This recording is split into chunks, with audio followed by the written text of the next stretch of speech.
player, and that was really well played. And you got to think that Nez, who were engaging onto Team Extreme at one point and took down that second last player, if they had to close out that squad wipe, could we have seen Inez taking the chicken dinner?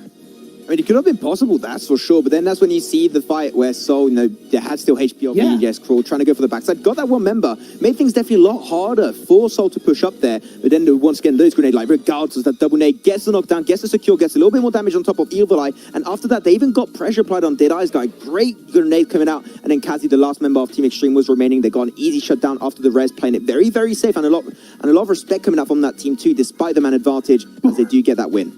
But look 99. at that. Overall standings, TSM Energy still holding on to that top spot with those kills. They were able to stay on top with 99 points, but godlike, they are sniffing on their heels, only 4 points behind, and then VSG Crawlers are 5 points behind them. I mean, you got to say, Sol, you're seeing it after that chicken dinner. Wow, they're still not in top 8. Well, if you look at it, they're technically 1/2 points away from getting back in top 8. That is absolutely nothing. One kill, and you're going to be back in that top 8. So Sol, they can make the comeback with a few big shifts. And you know what? Yamamba, I'm just so happy to see them consistently remaining in that top 8, because I think they're a team that deserves a lot of visibility and exposure through this tournament, and they're making it pay off so far. Definitely in Elementrix, they're really slipping down the heels, going down to 9th place overall. But with that said and done, let's remind everybody as to why we're here. Max, gamerswithoutborders.com. Go check out that site. You can get all the information of what is being done all across the world by the charities that are being supported, by the money that is being given to the charities over this weekend and the next 5 weekends. Man, he's going so quick. We only got 4 more games in Imperium. 2 Erangel, 1 Vikendi, 1 Miramar. I don't want it to end so far, but we're going to have to go for a break, that's for sure. Erangel will be coming up in a few minutes, so stick around, get yourself nice and comfy, get yourself a drink, some popcorn if you want. We'll be back shortly for some Erangel action.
Mitchell standing here in front of BBC Wellness Center in Houston, Texas. Mid-County area is where we're going. Port Arthur, Nederland, Port Neches. We're in Canovanas, the shelter here in Puerto Rico. We're here at Jardín Pushkin in Colonia Roma.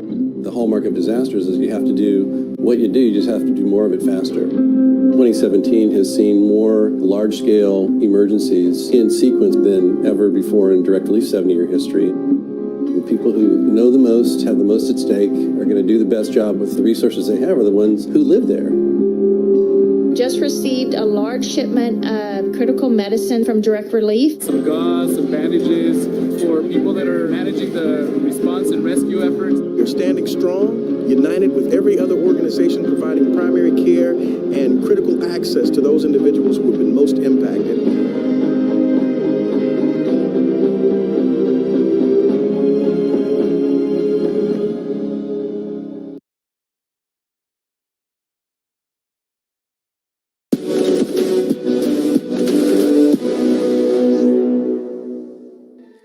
Competition in Gamers Without Borders will be all about PUBG Mobile, and it's going to take place from the 2nd to the 5th of May. Of course, we'll be going every single map you guys all know and love for PUBG Mobile. That's going to be, of course, Erangel, Sanhok, Vikendi, and good old Miramar. And $10 million US. This is what these teams are going to be fighting for throughout all the different games. But for PUBG Mobile specifically, it will be $1.5 million US. They will be shared between all of the top 8 teams of their respective regions. So for first position, it's going to be, of course, $250,000 US going towards a charity of their choice. Slowly going to be trickling down to 8th position, where will be $12.5 thousand US. Still a pretty hefty amount overall. It's going to be a total of 750,000. And then, of course, fans can make their own contributions to the charity of their choice, right? Because this is all about raising money for those charities. So if fans want to get involved, you can 100% donate to those charities.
Back. Thanks so much for waiting, ladies and gentlemen. 2 games already played. We're down to 4 more remaining. Boys, getting closer and closer to that last game on Miramar that we're all waiting to see which teams shall be remaining in that top 8. Things are getting sweaty in Pyramid, but we're going to go straight back to the green pastures of Erangel in a matter of a few minutes. Yeah, cannot wait to see what teams can do to recover on what has been a little bit of a tough day for some of them. Seoul has redeemed himself, of course, getting that chicken dinner in Sanhok, but they're still not in the top 8 because teams who were around them have also gotten good results, the likes of Inez, Megastars, even, you know, Umumba as well, holding on to top 8 spot. No, like, they are knocking on the door of entering in that top 8. As I said earlier, like, 2 more points, and they're above Megastars, are currently in 8, so it's definitely achievable for that squad, but they just need to push a little bit further. A TSM entity, though, you know, 99 still not cracking that 100-point bomb, but you know what? They need to get those consistent results right now, because they're getting caught up. Look at that godlike. VSG Crawlers with that first chicken dinner of the day, getting themselves on that first game of Erangel. And even Ines are catching up. Like, they are slowly, potentially going to fall back in the middle of the top 8, and that is looking very scary for TSM Entity. They need to wake up right now if they want to make the comeback possible and remain in that #1 spot. Exactly, and that's the thing. It's about trying to recover and hold on to that level of consistency. If you haven't been consistent, to get back to the point where you are being consistent. But like I said, Team Extreme, they put in a fantastic last game and they have climbed up to 15th. It's not much. It's only 1 placement point. So it might seem stupid by saying climb, but they were only on 18 points before this. So by getting the amount of points they did, it was 16 points in total, I think. It really has helped them to get closer to the likes of Jaya Maurer, Dead-Eyes Guy, Team Tamilas, and the teams up above. And you know, also the team that are struggling a little bit, like, is, at the end of the day, they're still here to create some great and engaging esports content for you guys at home to fight for the better cause that is against COVID-19 with Gamers Without Borders. So still, just being here is still a great thing for all these squads involved. So thank you very much for them joining and just showing up for these games. Definitely an absolute honor to be able to cast every single one of these teams and players all together on these 12 games. And where can people find out about more information on what's going on? I don't know. I think it's something like gamerswithoutborders.com. I think that's something like Wait, that. let me just. Yep, it's gamerswithoutborders.com. Yes, you can and find I think out you can do all the donations. information. I think you can do donations there to like all the squads involved. Oh, you got a link? That is the link. Wow, you guys that's so easy. You guys can read the link and just join it. Absolutely awesome. Get information on Gamers Without Borders, information about all the new games that will be, of course, covered by this event, and also the dates will be coming up soon. And also, as I just mentioned, do a donation to some of the charities you can see down below. You got Gavi, you got Direct Relief, and a bunch more that are doing great stuff to fight against COVID-19. Yeah, because at the end of the day, that's what we're here for, right? In this tough time, it's about everybody coming together. There's no better way to come together than with a couple of beautiful games of PUBG Mobile and esports in general, because PUBG Mobile isn't the only game that's going to be getting involved. It's not the only amount of money that's going to be donated to charity. $10 million in total over the 6 weeks in total, and the next 5 weeks is going to be handed out to charities across the world to help fight COVID-19. $10 million total. Like, I just love we mentioned that. Yeah, it just feels so nice. It's like ASMR to the max, like 10. Or it's kind of like if you've seen the film. What's the film with Mike Myers? Where Dr. Evil, Austin Powers. There you go, and it's like $10 million. Jesus. Damn it. The references coming out are huge, but like, oh my god. I just have the image in my head now that guys like absolutely love it. I need to rewatch that movie to be honest. And you're like my mini-me. Yo, dude, just right. Just the two of us. Get in my belly. Okay, no. Now you're just going too far. Oh man. Okay, so let's get back to what we're here for. Let's focus. Zen moment. Game 3, Erangel. The teams are looking to come in hot. Do you think we're going to see a bit more aggression from these teams, especially the teams that really need the points? I think the teams that are going to go aggressive, like unexpected, like we did mention, like TSM and TT, they need to increase that point average. They did do that a little bit, going a little bit aggressive, despite not having the man advantage, which I think they desperately needed. And I think that's definitely a step in the right direction. But the only one aggressive game we had yesterday on Erangel was like game number 1, where things were a little bit hectic all over the board. And I think that's completely okay. But you know what? Like, it was. But now teams understand a little bit the feel of this tournament. I think they're going to go a lot more, seriously into this game, and we'll have to wait and see. But with that said, Imperium, I'm going to get my, my playing glasses on. I'm going to get ourselves ready to just drive literally into this next game, and I'm going to go straight back to Erangel with this plane, boys. Let's go.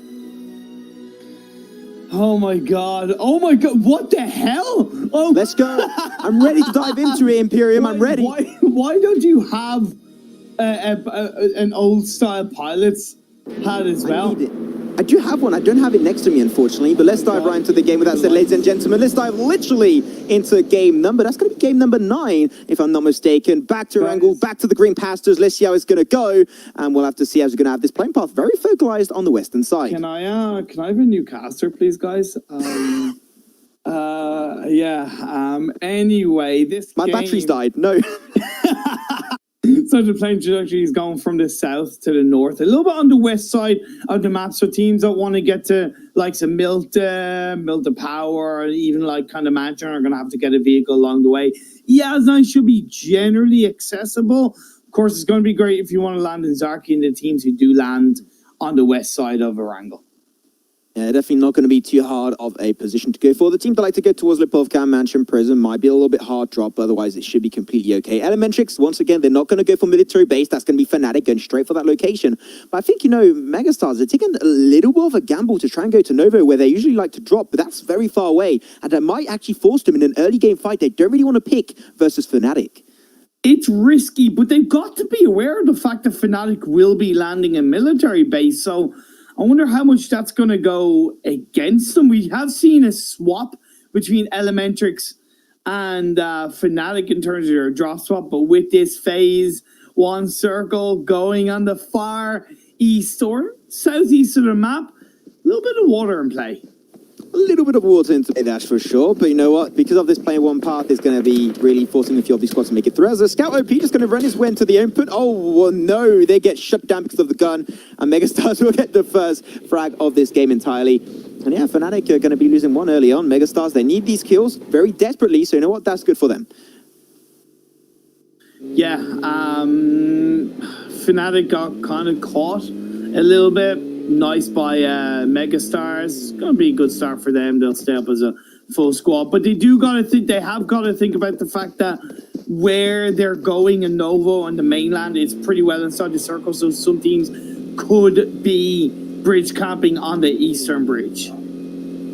Bridges, camps can always happen. You've got to be careful. As always, it might be all Elementrix on the western bridge. On the eastern bridge, it could be Team Extreme. So you've got to keep those positions in mind. Teams like to hold on to that position all around it. So, after the circle still has like a very slim chance of going back towards like Novo on the western side, on the eastern side of the island. So you've got to keep that in mind. But like the gamble is not really worth it, I would say. So just loot up early and straight away try and get yourself to the mainland to try and stay passive up there and get a nice position to control on.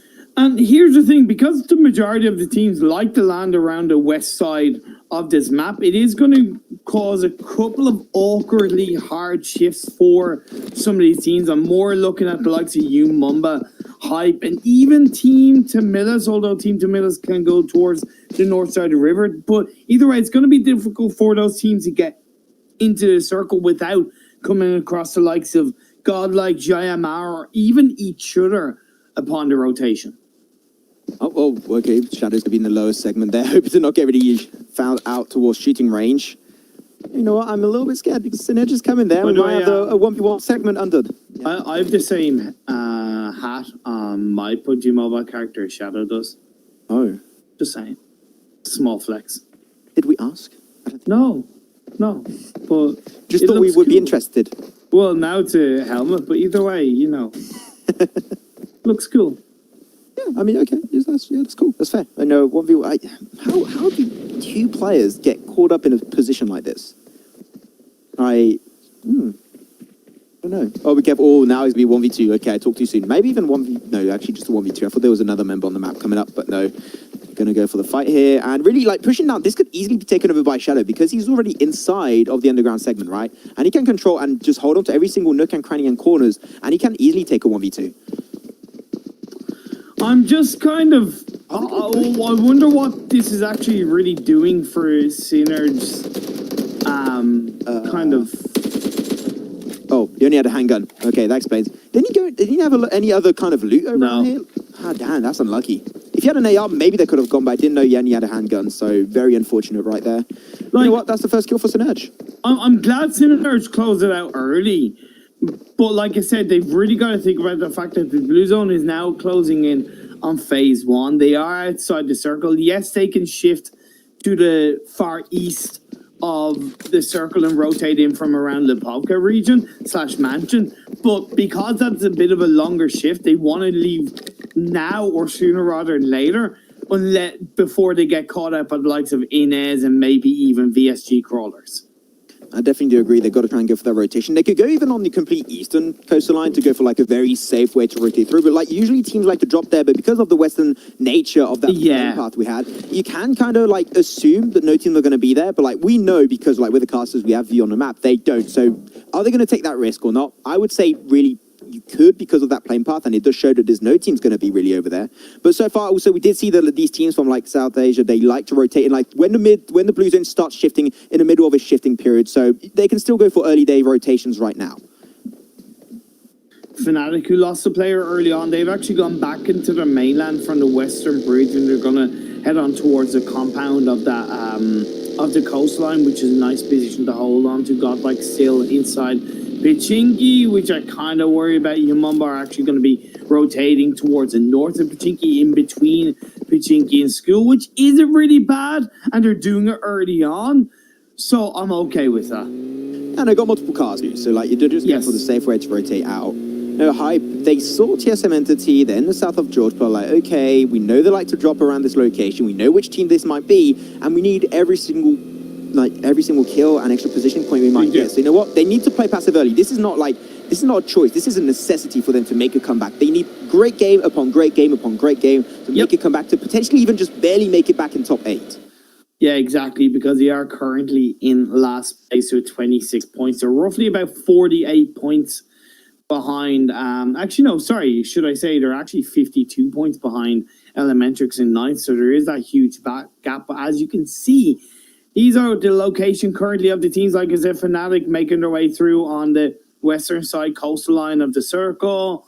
Team Extreme are in Milta, but you do have Kazi in Milta Power. You have Jayamar, they're coming in around Lipovka / Mansion, and VSG Crawlers are just kind of south of them. Let's get about Elementrix. They're going to get surrounded by Fnatic and Soul. They're actually up north towards the plateau area in the fields. So Elementrix got to be careful how they're going to pull off that rotation, because an early fight could definitely be happening. As here it is, I'm pretty sure Fnatic will be taking a few shots in their direction. Regardless, he's just going to be switching position with Shagar. And now Frankie, he hears it, but he's alone. Where's the rest of Fnatic right now? He's going to have to take this fight potentially 1v4. So they're going to overtake that compound potentially, but it's not in circle. They might just pass on by, which seemed like that will be the case, but that's still a huge risk for Sol to go in the compound, which they don't know if a team is there. Yeah, don't make a move, Frankie. Don't get caught out. Don't put a pixel out of place. And indeed, that is roughly what has happened, because Sol and Elementrix. Actually, no, Ronak is going to get spotted out by the members of Elementrix. How is he going to respond? What is he going to be able to do? This is a really tough position to play in when you're inside that warehouse building, because when you're up on the top part, yes, there's plenty of space to move around away from grenades, but the second all 3 or 4 members come into that upper part, this is going to be it. Ronak is going to get one knockdown, but he's going to get taken out by Mr. Huzu. I'm a little bit surprised. Actually, no, I'm not a little bit. I'm actually genuinely surprised as to why Fnatic would be split already so far apart. I'm okay with like 4-man splits. That's completely okay. But like, they can't easily get back to each other. And also, this is a known rotation point for Sol and for Elementrix. They always push through there, especially if it's an Eastern Circle, which is the case in this scenario. I think they could have easily avoided losing that early member. That was definitely a mistake by Fnatic, realistically. Poor decision making overall. But that is what it is. As we're see FaZe, who's showing up, it's going to still shift down towards the southeast. A bit of water in play. Megastars making their way across the eastern bridge. Team Extreme, they're going to really have to hold on together as a full squad, because teams are going to be compounding in the location around them. You have the high ground up ahead of Milta, which is going to be prime position for the likes of Godlike and even VSG Crawlers. VSG Crawlers, as you talk about it, we're going to be panning over to their position now. A little bit of the high ground of Prison. They could even go further down south to get even more scope on those teams. But really, they're going to be safe. As Gunner was the VSS 10 bullets.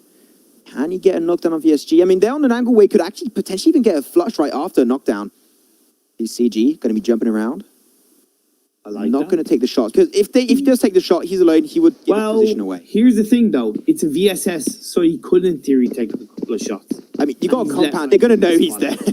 Well, no, because you don't hear where the shots are coming from because it's a suppressed fire. Yeah, but like that. Yeah, but that's his suppressed fire. But like, if he hits one blit damage, they're going to know, okay, we're getting shot from the lower side. Which position has an angle on us? There's a compound. They're probably going to be there.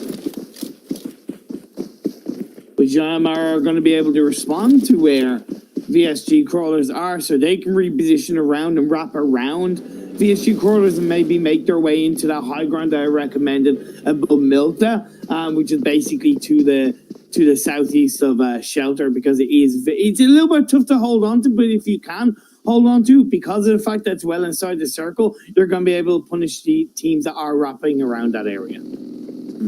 So Elementric's going to have to share this segment of Milta. You know what? I'm liking the rotation so far. We have John Mara on the minimap. I can't see it right now, but they're actually going for Milta Power on the coastal line up north of Milta Power, which I absolutely love. It's a little bit of a gamble. I don't like it. But I'm okay with it. It's just it's a gamble, right? It's like 50-50. If it does go in your favor, it's huge. If it doesn't, you're going to have to make up for it by rotating again, and you're going to have 2 rotations instead of like just holding to your position you had earlier.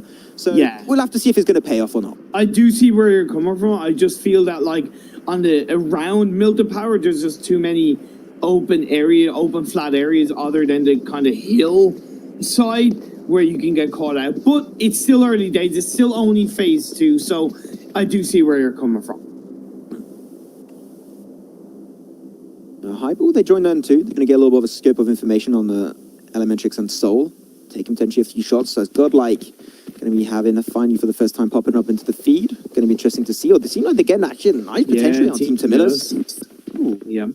Team Tomatoes kind of rotating more directly rather than trying to wrap around in a new area, and that's kind of punished them because Godlike were there already. I got caught out when he was cooking at nade. Unfortunate for Smixy OP. Now he got carrying a really, really tippity top of the mountain. Existence going to be pushing forward. He wants to go for the res, and they got that little dip of the hill, which is actually going to be allowing him to put off those reses. How are they going to go? Oh, they're sending Striker down. That's a little bit aggressive with the buggy there, but he makes it over to the Harry Potter Tower, and he's going to have to go for the res there. But it's definitely, this is way too risky. Instant going to be shut down. Striker, see you later. But now they're only down to carry. This is very unfortunate. How did they for Team Timidus? There's no reason for Striker to go in there on his own. Because Carrie was actually getting information from on top of the hill. Why make that push? Why make that play? Stay together as a 2-man team and disengage away and go for the late game position. But as you do see, phase 3 shooting up. It goes back up towards the northwest. So the water is out of play. Jayamar's position will have to be changed from Milta Power. Exactly. These are some of like the Serbs that are not going to help the position of Jamara. That's fine. As long as they make up for it by rotating early, that will be perfect, which they are actually doing. They're leaving it extremely, extremely early, which I absolutely love. That's a way to make up for that repositioning. That's so. We're going to go a little bit further. They want to wrap around over mainly to the eastern side, which I like because there are less teams over there. They're mainly deadly centered this circle. So I think early rotation is fine, but like, yeah, they are opening themselves to taking potential damage and shots from other teams around them. Yeah, are looking to be heading in the direction of Jayamar. I like the fact that they have disengaged from Milta as well, so I've got to give credit where credit is due to Soul. And because of the phase 2 circle shift being so far to the east and then phase 3 being back up towards west, there's actually a lot more space on the northwest of the circle that teams can actually rotate around, but they've got to realize that. Yeah, they got to realize that like there's so much room on the western side not occupied. I mean, Fnatic, NS, and also TSM Entity could try to overtake. I mean, TSM Entity, they got a nice compound. I'm pretty sure they're trying to hold on to it. It is Soul. We're going to be clumped up in this Harry Potter Tower that's barely out of the blue zone, so they're going to have to move. But now Megastars, oh no! Going to be in the open there. They're going to tramp off the wheels of that car. They do get encore instantly shut away by Regaltos himself from Soul. They were on a little bit of the lower side. And now they're going for the high ground. They're going to apply the pressure. Megastars, they're going to have to rethink that reposition, and they're swiftly going to be leaving that segment. I'm a little bit surprised that Hyper are now on the south end of the circle in that compound that they had rotated to in the previous phase, have not repositioned, even as a scout going forward or somebody actually getting some kind of information on what's on the west side of that road that they are currently in the compound around. But they're going to stay where they are, wait for the next phase to pop up. which is going to be phase 4 Seoul. They're going to get a lot closer to Jai and Mara. Synerge, Deadeye's guy, going to finally taking a fight on the west of prison itself. Not a great position to take fights in, but that's completely okay. The high ground's going a little bit more in favor of actually Synerge. They got that little bit of a dip. We'll have 2 players currently in. Rated Sir will get the first initial knockdown. They can't really push any further here. This is a tricky situation to be in if you are on both sides of this squad. This is a fight that if they could, I'm pretty sure they would try and avoid, but they have to commit because the Blue Zone's actually cornering them up in this segment. It looks like Synerge has the advantage, but realistically, the way Deadeyes have wrapped themselves around with Raider coming in with Illusion, they're actually getting a much better position onto the members of Synerge. They're going to go for the res right now, try and make it back as a full squad. The grenades were looking pretty good. Unfortunately, a little bit overcooked. Going to see Fnatic and NS up in the feed. A fight will be happening for them also. But Shifu Sir going to feel a little bit of a flank on the lower side. I think that could be huge to actually get over this fight against Synerge. But here it is. Shifu Sir, that's a great grenade. Almost able to get the knock, but barely going to be able to survive that encounter. That was close. Plus, we did see phase 4 go back down the southeast. These circles, now, this is the kind of game where their circles do not know where the hell they want to go. They don't, they're just not making up their minds. It's like, do we want to go east? Do we want to go west? Do we want to go north? Do we want to go south? But I tell you what, phase 4 has gone back down to southeast. Here it is, we get Eated of Synerge down to 3 on the other side, but Eated will get flushed. I believe they're definitely going to try and commit there. They want to get every single kill they may get. This is a fight, the Deadeye's guy, they need to win. They need every single point they might get. I think there's another name. He gets shot from the backside. Megastars going for the third party on the side of the circle. They're actually in circle, barely, but up north of prison. And this is great. They got position they can hold on to. They don't have to rotate. And they can keyshun down these 2 team of Deadeye's guy and Synerge. Because they were engaging on each other for just too long. Extreme. They didn't close out the fight that has allowed Megastars to wrap around, but it's still not over. Austin Bot is still trying to hold on. He shoots up the vehicle, pushes Deadeye guys alone, and then all the while in that little shack, we're seeing a lot of battles going on between those 2 teams. I'll give it to Seoul. They're going to fight. They're going to be against Mara. The fact that they did rotate swiftly allowed them to get a decent position on the eastern side. They got a little bit more high ground, but the grenades of Seoul, they showed it early on. Sandhawk, absolutely on point. They're going to need them right now to do some good work. They could even get an angle somewhat Megastars from that point. So interested to see. And you can see on the minimap, they are indeed looking towards Megastars. So interested to see if we might see a few knocks actually occur from that specific position of Seoul. Once again, in the 18th minute of this game, we still have 16 teams and 51 players up. Yeah, we've lost 13 players, so few teams are weakened. Like, for example, Team Tamilus, they only have 1 player up. You have Fnatic, they only have 1 player up. At the end of the day, still 51 players in this lobby coming into phase 5. Oh, no, we're going to be seeing team joining on through. It's going to be Team Extreme. Be careful, though.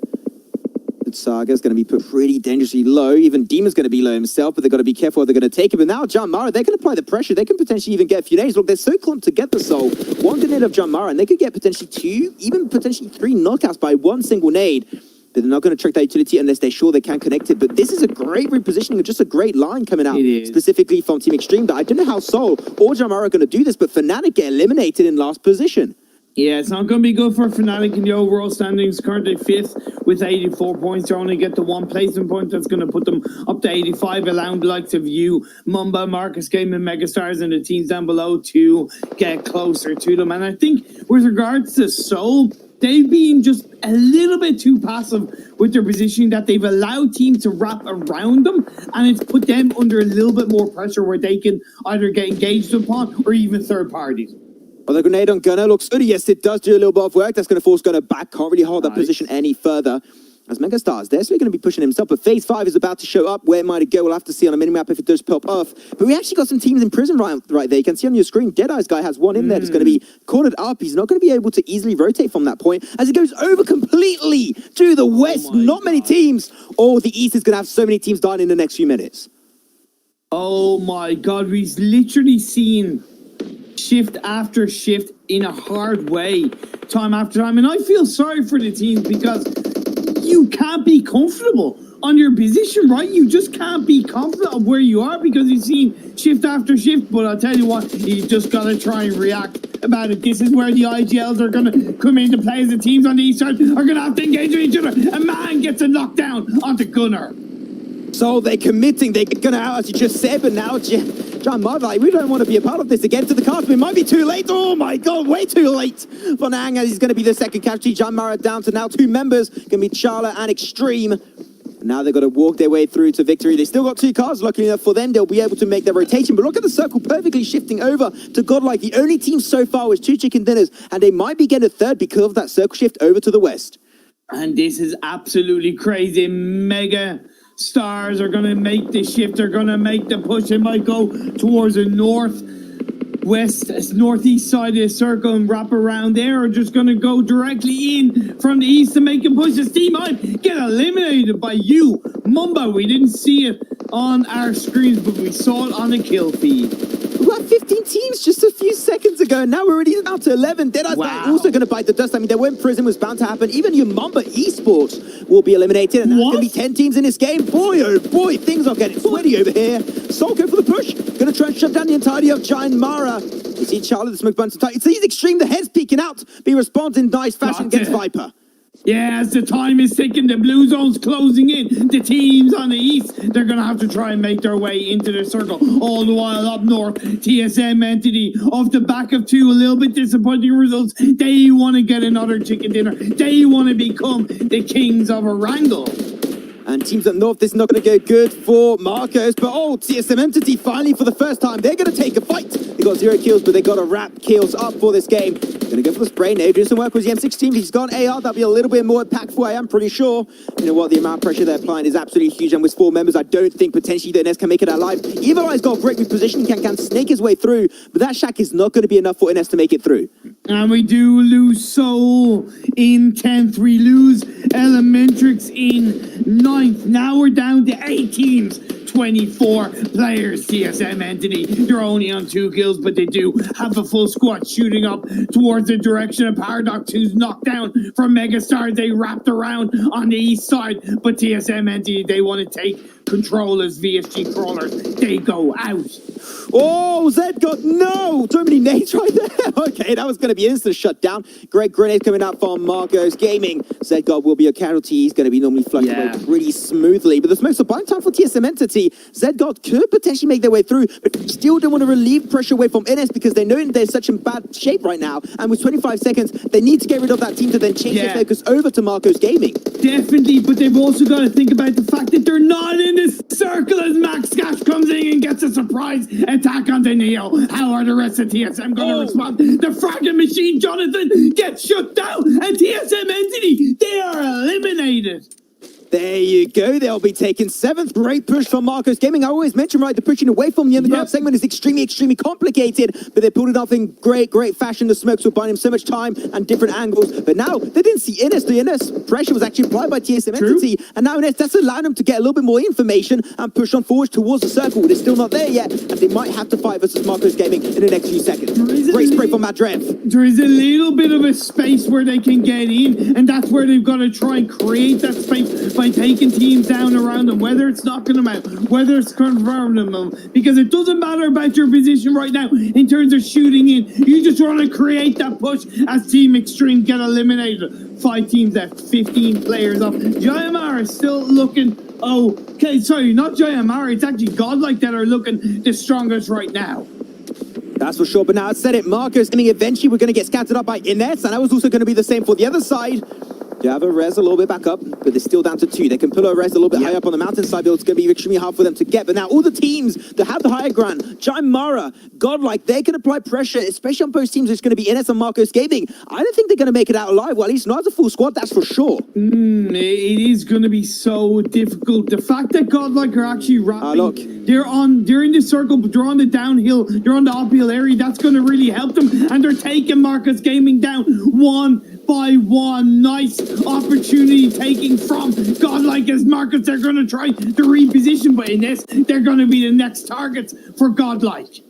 I mean, we knew it was going to be hard. They still have that Harry Potter to play around, so this could potentially be huge for peaking potential. We see the machine. Nice break coming out of Smex COP with the M4. Badger, though, going to go for a little bit of a flank there. Does get sprayed away. Put down low back. He makes it behind the tree. And then it still has 3 members up and running. Machine, I think it's going to be a casualty, unfortunately, in this one. Will be the blue no matter of a few seconds. We'll have to leave the tree otherwise. And does indeed get confirmed by Godlike. Up to 11 kills, Imperium. Incredible stuff by Godlike. Right now, they're second in the overall standings. We saw TSM Entity go down early on. So will we see the top team being taken off their perch by Godlike? I tell you what, they're definitely putting on a damn good effort as they want to close out their 3rd chicken dinner of this tournament.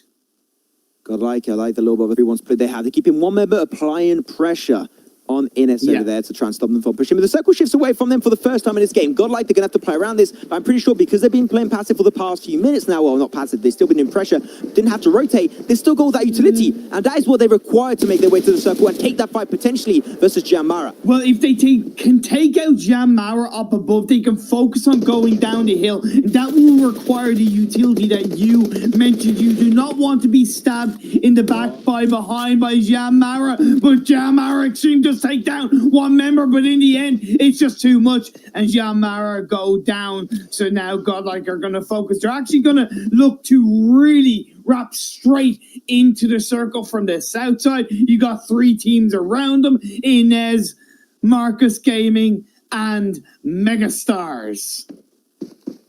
4 teams going to be still in play. No, Marcos Gaming still have 1. Inez still have 2, going to try and make their way through. They have the low ground, which is not great to take fights from, but you do hide your position a little bit longer. And I think Godlike here having that 2-2 split, 2 members focused on high ground, specifically on Megastars and Marcos Gaming is exactly what they need. And 2 members keeping information and their eyes onto Inez. I got to say, how they're putting this late game stage off is huge and perfectly executed from Godlike. Oh, but Marcus Gaming, dude, with the Kobe knocks down. Another one.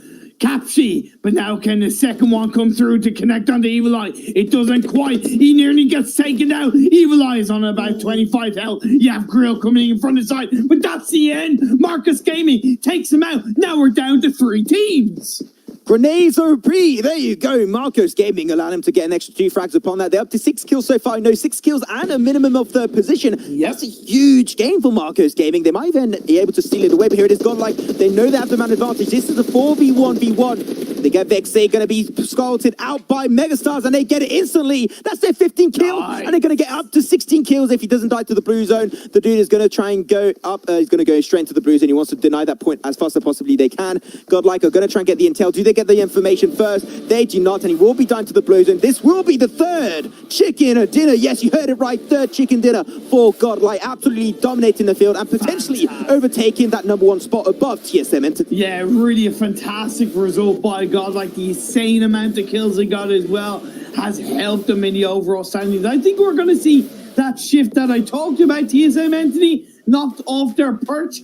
I think so. I'm sure Danu is going to be a little bit sad. Sorry about that. But if you don't get the job done, like I said, TSM Entity, they haven't been consistent and they're allowing teams around them to get ever closer.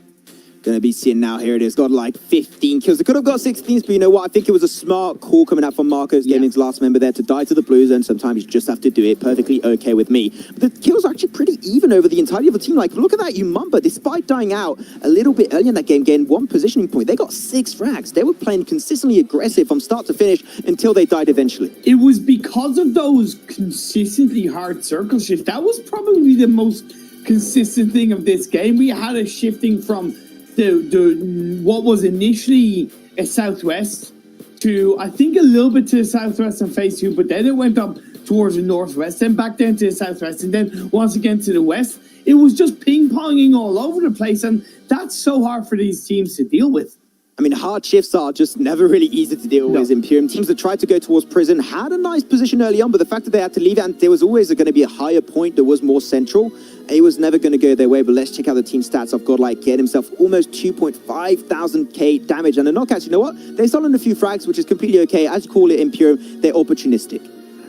Hell yeah, man. Gotta get the job done. I'll tell you who was the best opportunistic in that game in my eyes was the dude from Marcos. He got that double grenade onto, I think it was Inez in the end.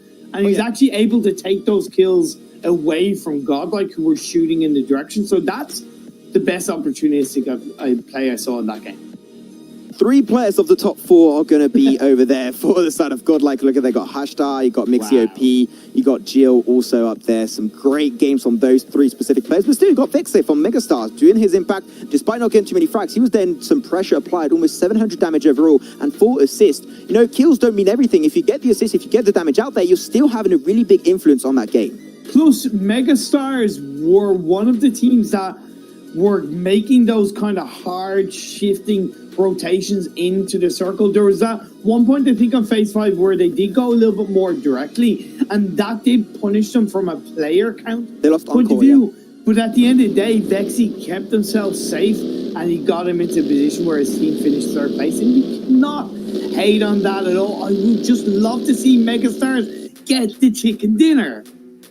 I think that we need to see Megastars chicken dinner eventually. It is well deserved. It's like VSG Crawlers, you know, another team that do deserve a chicken dinner. Would be nice to see them get one. We still got 3 games remaining as we go over the highlights of this game.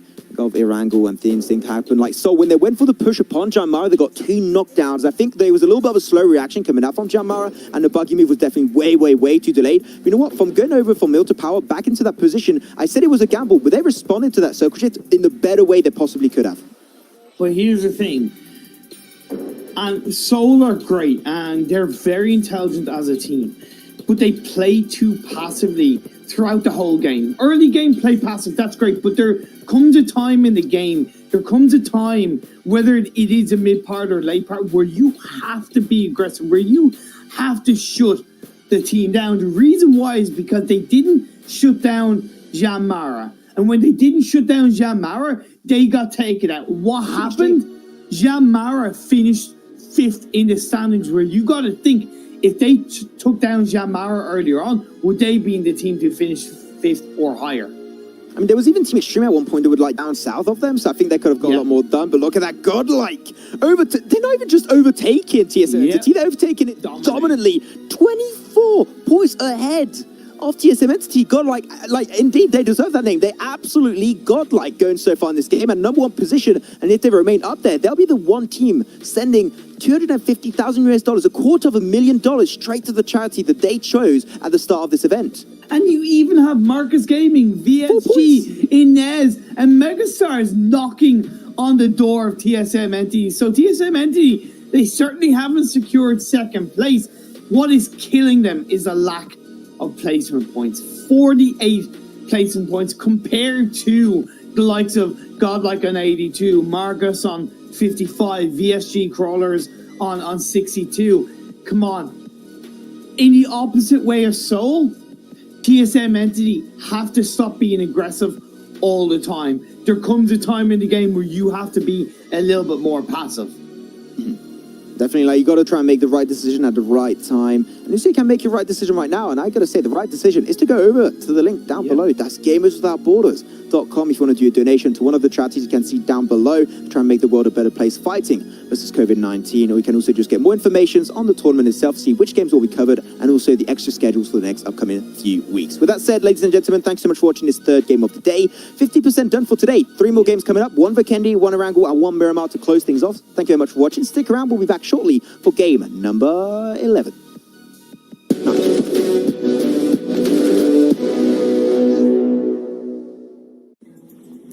Hi everyone, my name is Khadijah. I'm 26 years old and I'm a registered nurse. I'm currently in New York City right now helping fight this pandemic that we're all going through, known as COVID-19. I've taken a 21-day crisis contract that requires me to work every single day from 7 p.m. to 7:30 a.m. at a public hospital here. Direct Relief is a humanitarian aid organization focused on health services for people who can't afford their care and emergencies. For 72 years, what we've been trying to do is make sure that those taking care of people who get sick or hurt have the tools they need to do that job. Currently, I'm in a makeshift ICU unit. This unit has 35 rooms, and the rooms are doubled, 2 patients to a room. Traditionally, this is not an ICU, but because the acuity has increased, we've had to make ICUs out of floors that normally wouldn't be. It's very different from what I'm used to, but I'm learning how to adapt. And thankfully, I have a really great team here. A lot of the other nurses that were deployed come from ICU, similar ICU backgrounds, and we kind of just band together and we make it work. Well, coronavirus is unusual in that it's caused a simultaneous crisis everywhere. Hospitals that are running out of drugs, health workers who don't have the PPE, the gloves, the gowns, the face shields, the face masks, the respirators. We're doing our best to mobilize and connect it to everyone who needs it as fast as we can. So this is the PPE that we're provided with when we get on shift. We have boot covers, a gown, a shield, and then I'll wear my N95 mask anytime I'm off the unit or in the patient's room. But because this isn't a normal ICU and the rooms aren't negative pressure, we wear PPE all throughout the night just to protect ourselves. To see the communities coming together to combat maybe a common enemy, but in their own community with people who are stepping up, stepping out and stretching themselves and keeping them safe and protected so they can keep the rest of us safe and protected. It's a privilege for us to be able to play a role for people who find themselves in these crises. Normally as nurses we're required to work 12-hour shifts and about 3 a week. This is new for me, having to do 21 in a row. I did not think that I was gonna make it, but here we are. It's been just really rough on the body. I eat maybe once or twice a day because my main priority is trying to get back to the hotel to go to sleep. And I think that's how most of us feel. We'll kind of get something quick and easy to eat for breakfast, and then we wake up with an hour, 45 minutes to get ready to go back to work because we're just so tired. People like Khadijah are on the front lines, and sometimes all you see is a uniform. But these are people who are there every day, and particularly with coronavirus, they are risking their own health to take care of patients who are sick, people who are scared, and for those thousands of acts of courage every day. It's inspiring, and that's what courage looks like. I'm glad that I was able to kind of record and show you guys what's going on here in New York. It has been a very tough experience. I feel like I really made a difference during this pandemic. It was difficult being away from home and being out of my comfort zone, living in a hotel for 3 weeks, but I'm grateful that I had the opportunity to experience this.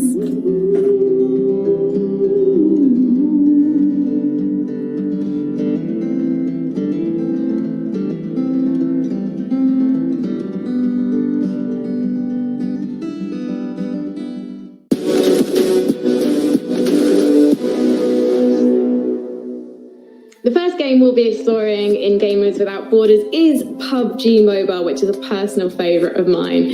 We're going to be inviting 16 of the world's best squads to compete from the 2nd to the 5th of May. But to make it a bit easier on the heads of our gamers, we're going to split things into 2 different regions to make things a little bit easier time zone wise.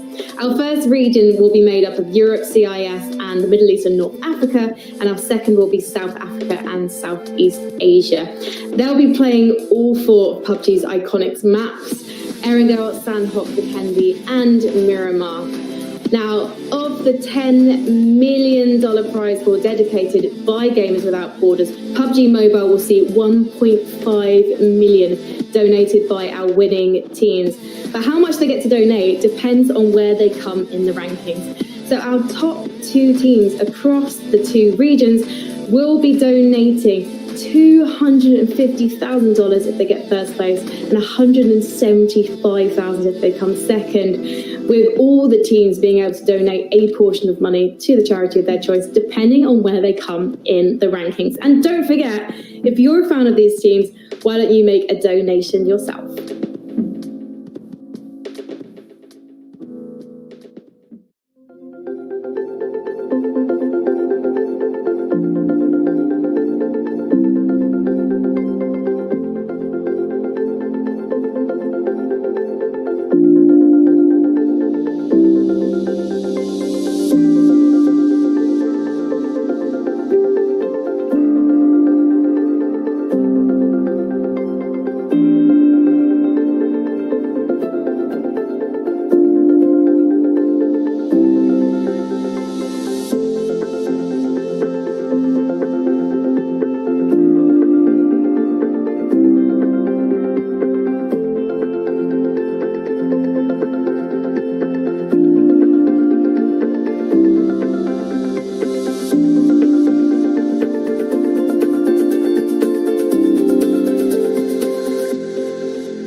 Cormac White, and my alias is Imperium. So my name is Maximilian. Max is completely fine. Maxman30 on social media, just Maxman is also fine. And I'm a professional esport caster and student. Hello, my name is Frankie Ward, and my alias, it used to be Get Frank, but pretty much now everyone knows me as Frankie. To stay healthy during quarantine, balance is everything, so I would totally advise getting up at the same time and going to bed at the same time every day to have that routine. And if you are struggling with routine, then schedule in activities. So for me, I get up around 7:30 a.m. on a weekday, have my breakfast, 9 to 10 I'm exercising, and then I'm up in my office space and I'm prepping for broadcasts, or I'm doing admin, or I'm working with my sponsors just to make sure that I'm getting the content together that I need to do, and I'm on top of everything. My number one tip would be do your washing up.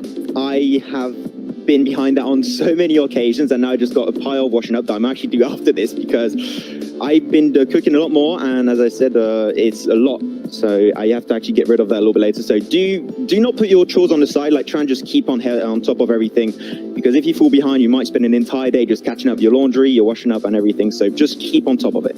Open your windows if it's sunny outside, if it's not raining.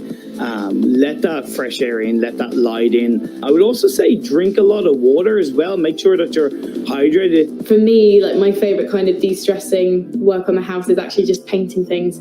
I love painting skirting boards because I don't have to think about anything. I just put a podcast on or some music and I just paint. And for me, that's like my downtime.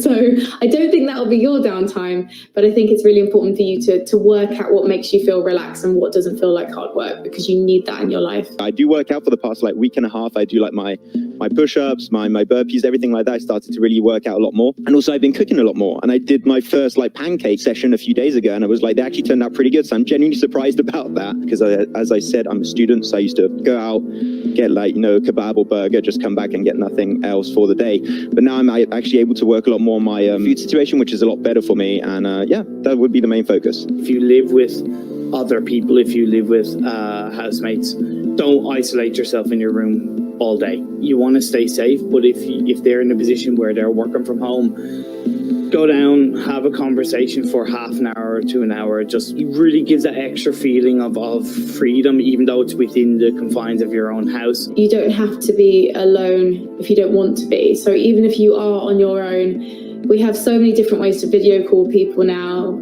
Social media can make you feel even more alienated because you see what other people are doing.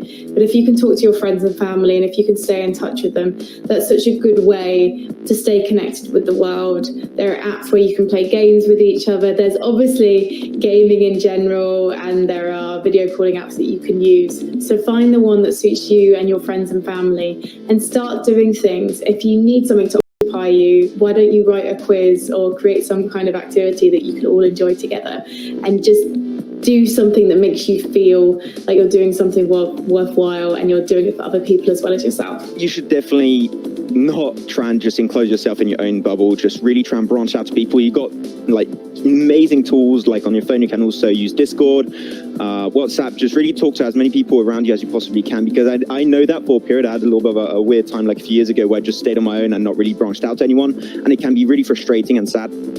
So really you want to try and talk to your family, to your friends, to people online. Just play games with them also. Just don't stay alone. There's no reason in this day and age really to stay alone and to not communicate with people.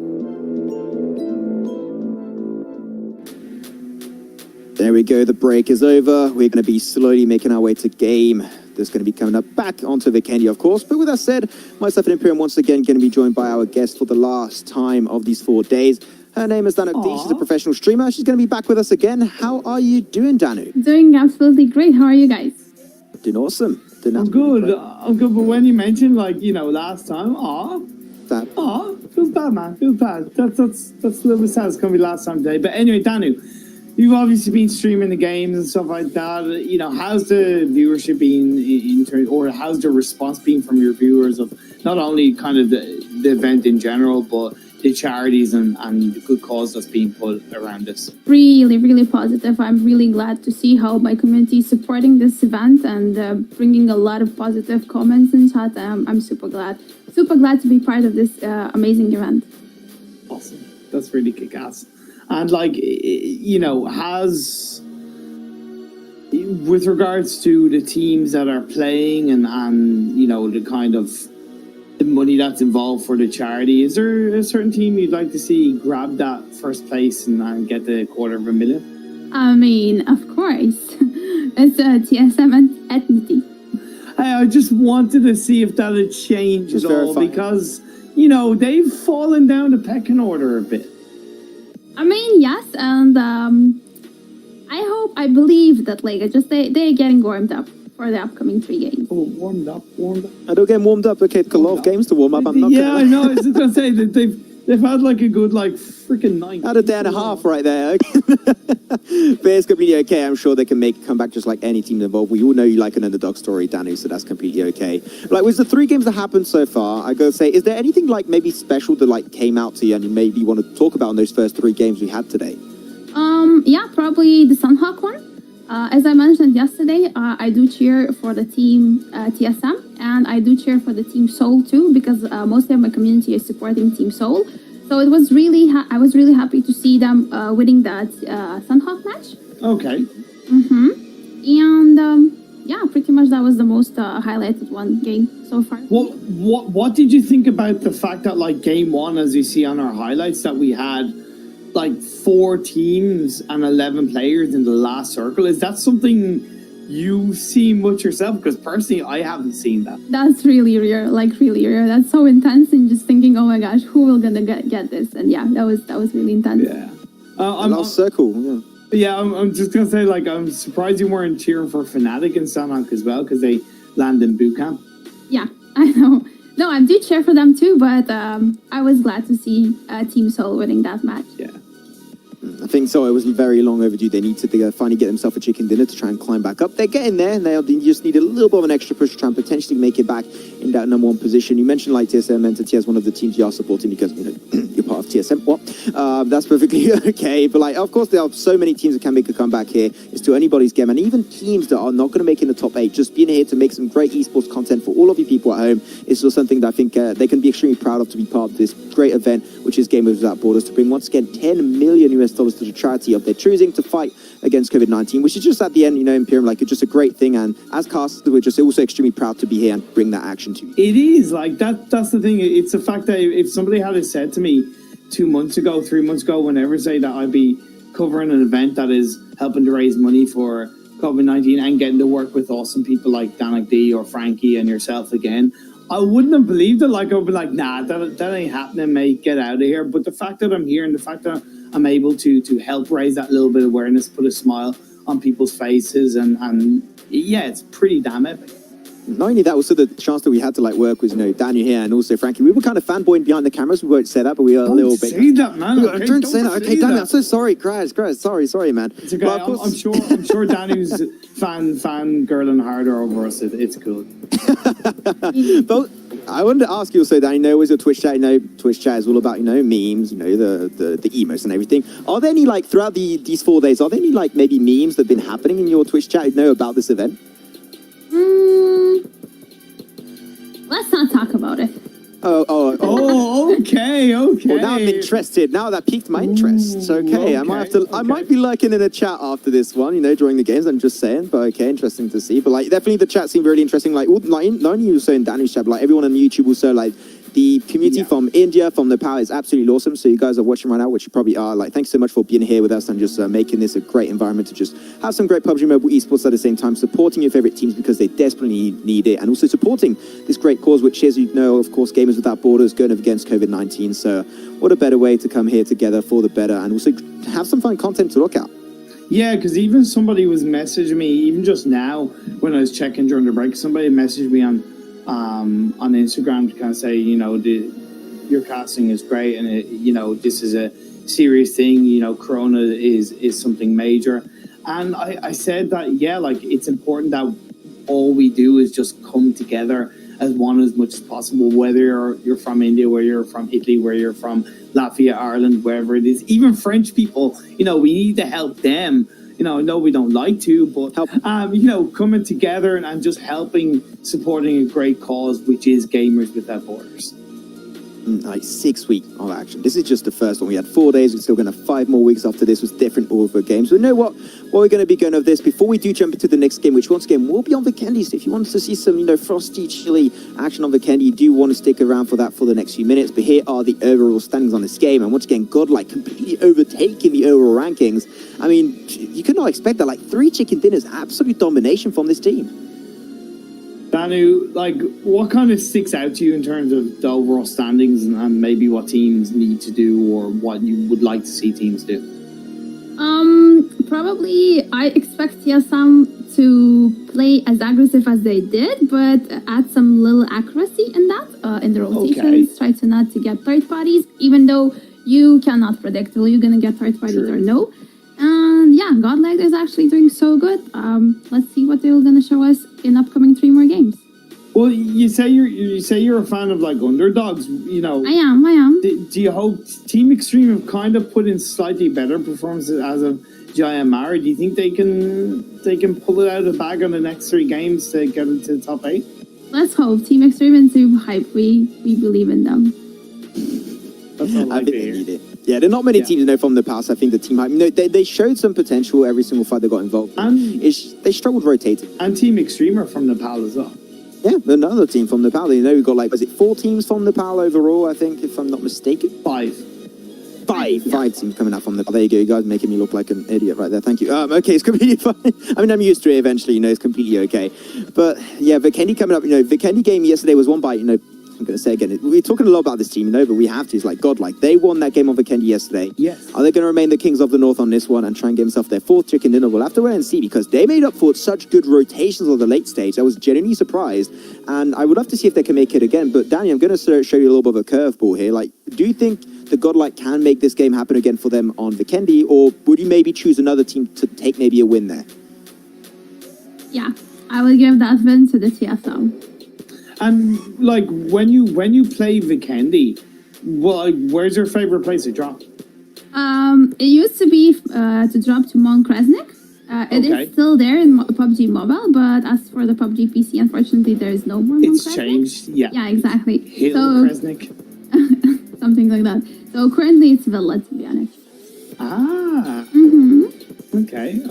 I like dropping Villa as well, just because it tends to be a bit of a hotspot and it just has a bit more action. Plus, I think it's a nice place to kind of rotate around the rest of the map from, and obviously depending on the circle shift, I'm pretty sure it was like Fnatic drop towards Villa too. So you know what? Maybe because they get that drop for themselves, and we just mentioned it, might give them the strength to try and get themselves a chicken dinner there.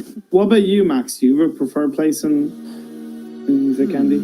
What would be my preferred drop? I mean, I mean, if I can go for the water, that's fine. But it's a little bit cold on Vikendi, so I tend to avoid it a little bit. But I like to go for Castle because, even though I know it's a dropping location, which competitively speaking is not a great dropping location to go for Castle, but it just looks so nice. And just for just for looking at it and just for looking purposes, I'm going to say Castle. Is that just so you can say that you're the king of the castle? Yes, nobody drops there. You can't get taken down of the king position if you're the only one there, right? So I just like dropping there if I can. But with that said, I've got to say, Danny, thank you so much for coming with us for this entire 4 days. It's been an absolute pleasure to have you with us for the last few days, and also to support this event, which is Gamers Without Borders. Do you have any maybe ending words before we do say goodbye? I wish good luck to every team which is playing today, and let's show a nice finish. Okay, I got to say that is absolutely perfect. Thank you once again, Danny. You can go check her out also on twitch.tv/DanOD. And hello to the chat of Danny also. Hope you're having a great viewing session, and we'll see you later. Bye. Bye. I like we just wave hands, we just like that. There we are. Okay, Imperium with focus every time. It was just such a weird wave as well. So kind of just hello guys, how you doing? Okay. But Vikendi.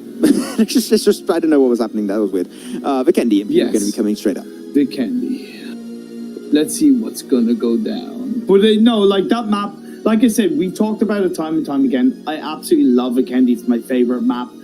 Even though I say Villa is a great area for rotating around the rest of the map, I do think Vikendi is a kind of place where it doesn't matter where you drop, other than maybe Hot Springs and Cantor, you can wrap around the map really well.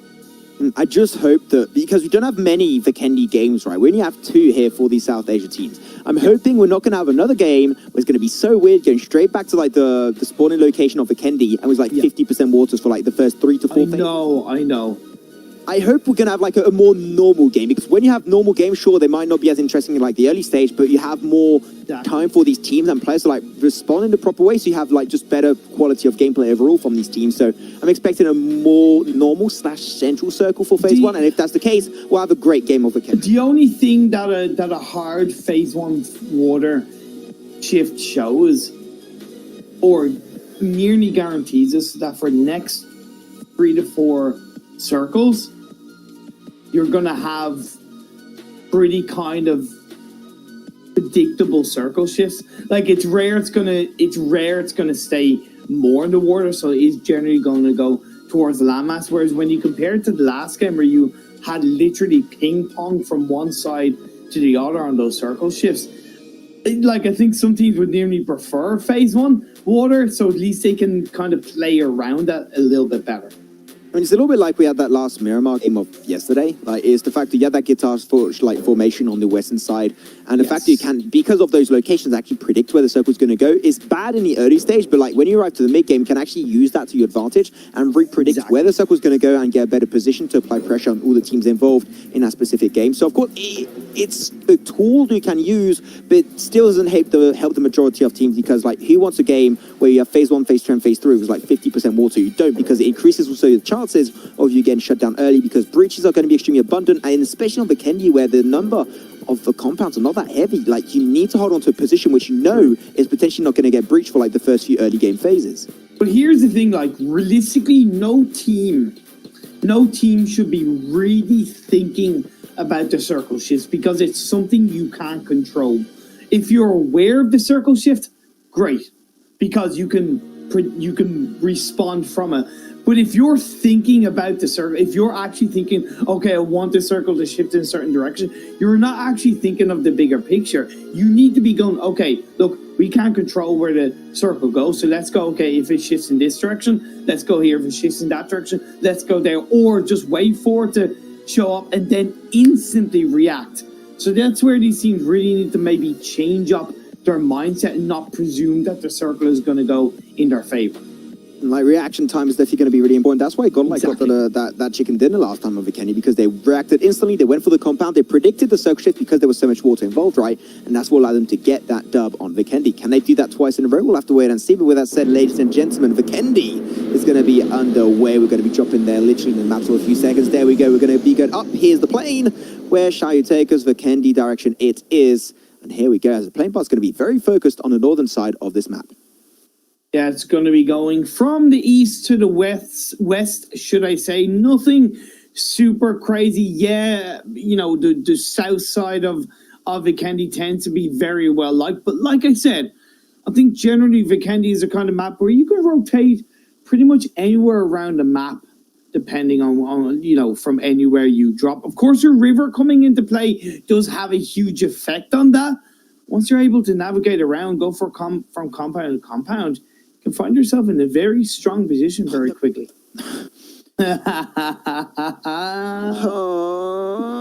Hello, darkness, my old friend. Honestly, Zigzag say I'm okay with that. You know why? Because it doesn't put Hot Springs and Cantor as heavily inside the center of the circle, because that's what I would have feared the most.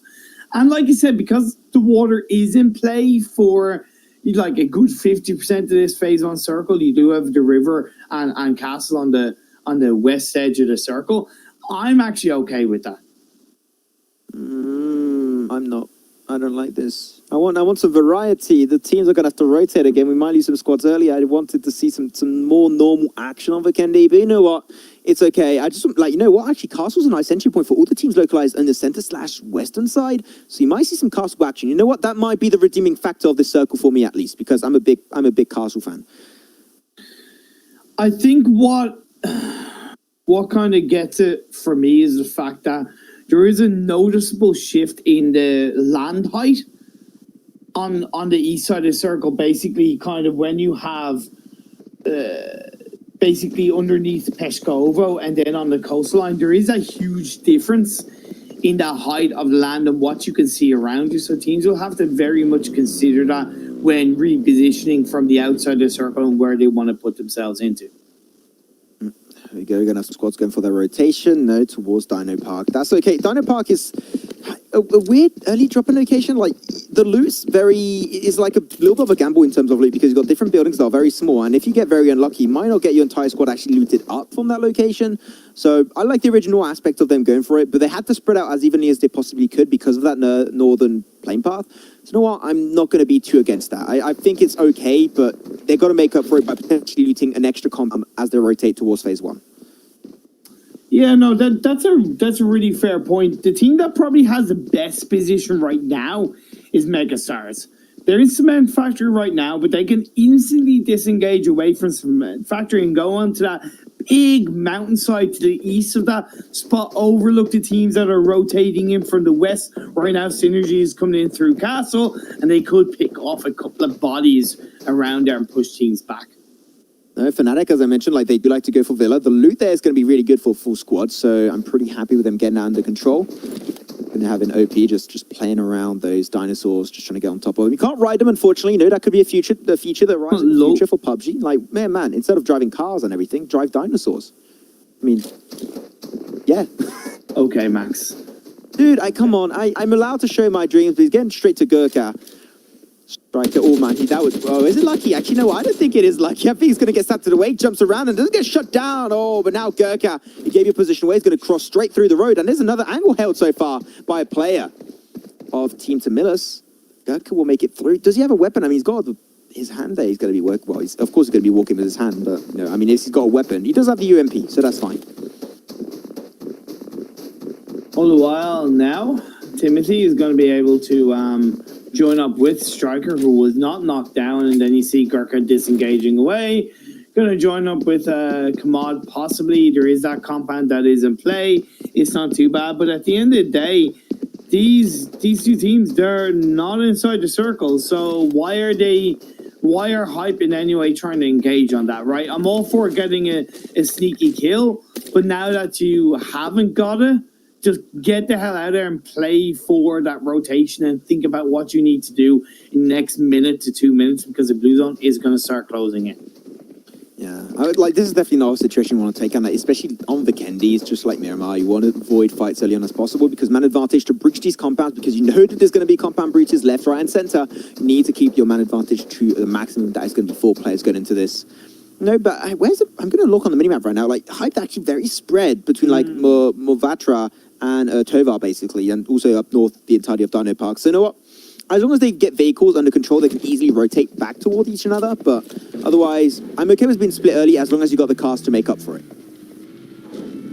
DSM, NT, they're getting together. We talked about how aggressive they can play, but also how maybe reserved they need to become and play for that late game and be a little bit more calculated on their position and not presume they can frag their way through their opponents, and maybe they could do with pulling off something like a Megastars and wrapping around a team as opposed to actually trying to go through them. As Guy also, they're going to go for the rotation. So far, they're like on the eastern coastal line. I like that. I think as a position, you can easily predict that the circle will be onto you until like phase 2/phase 3 or 4 even. So you know what? Aiming for those kind of compounds are decent, but I think they were not really expected to go into a compound that was occupied and it's going to be taken over by actually none other than Team Extreme, a team that needs these kills, that needs everything. Nice jump shot coming out on the other side. Do you get a knockdown? Why the heck will get that first one, of course.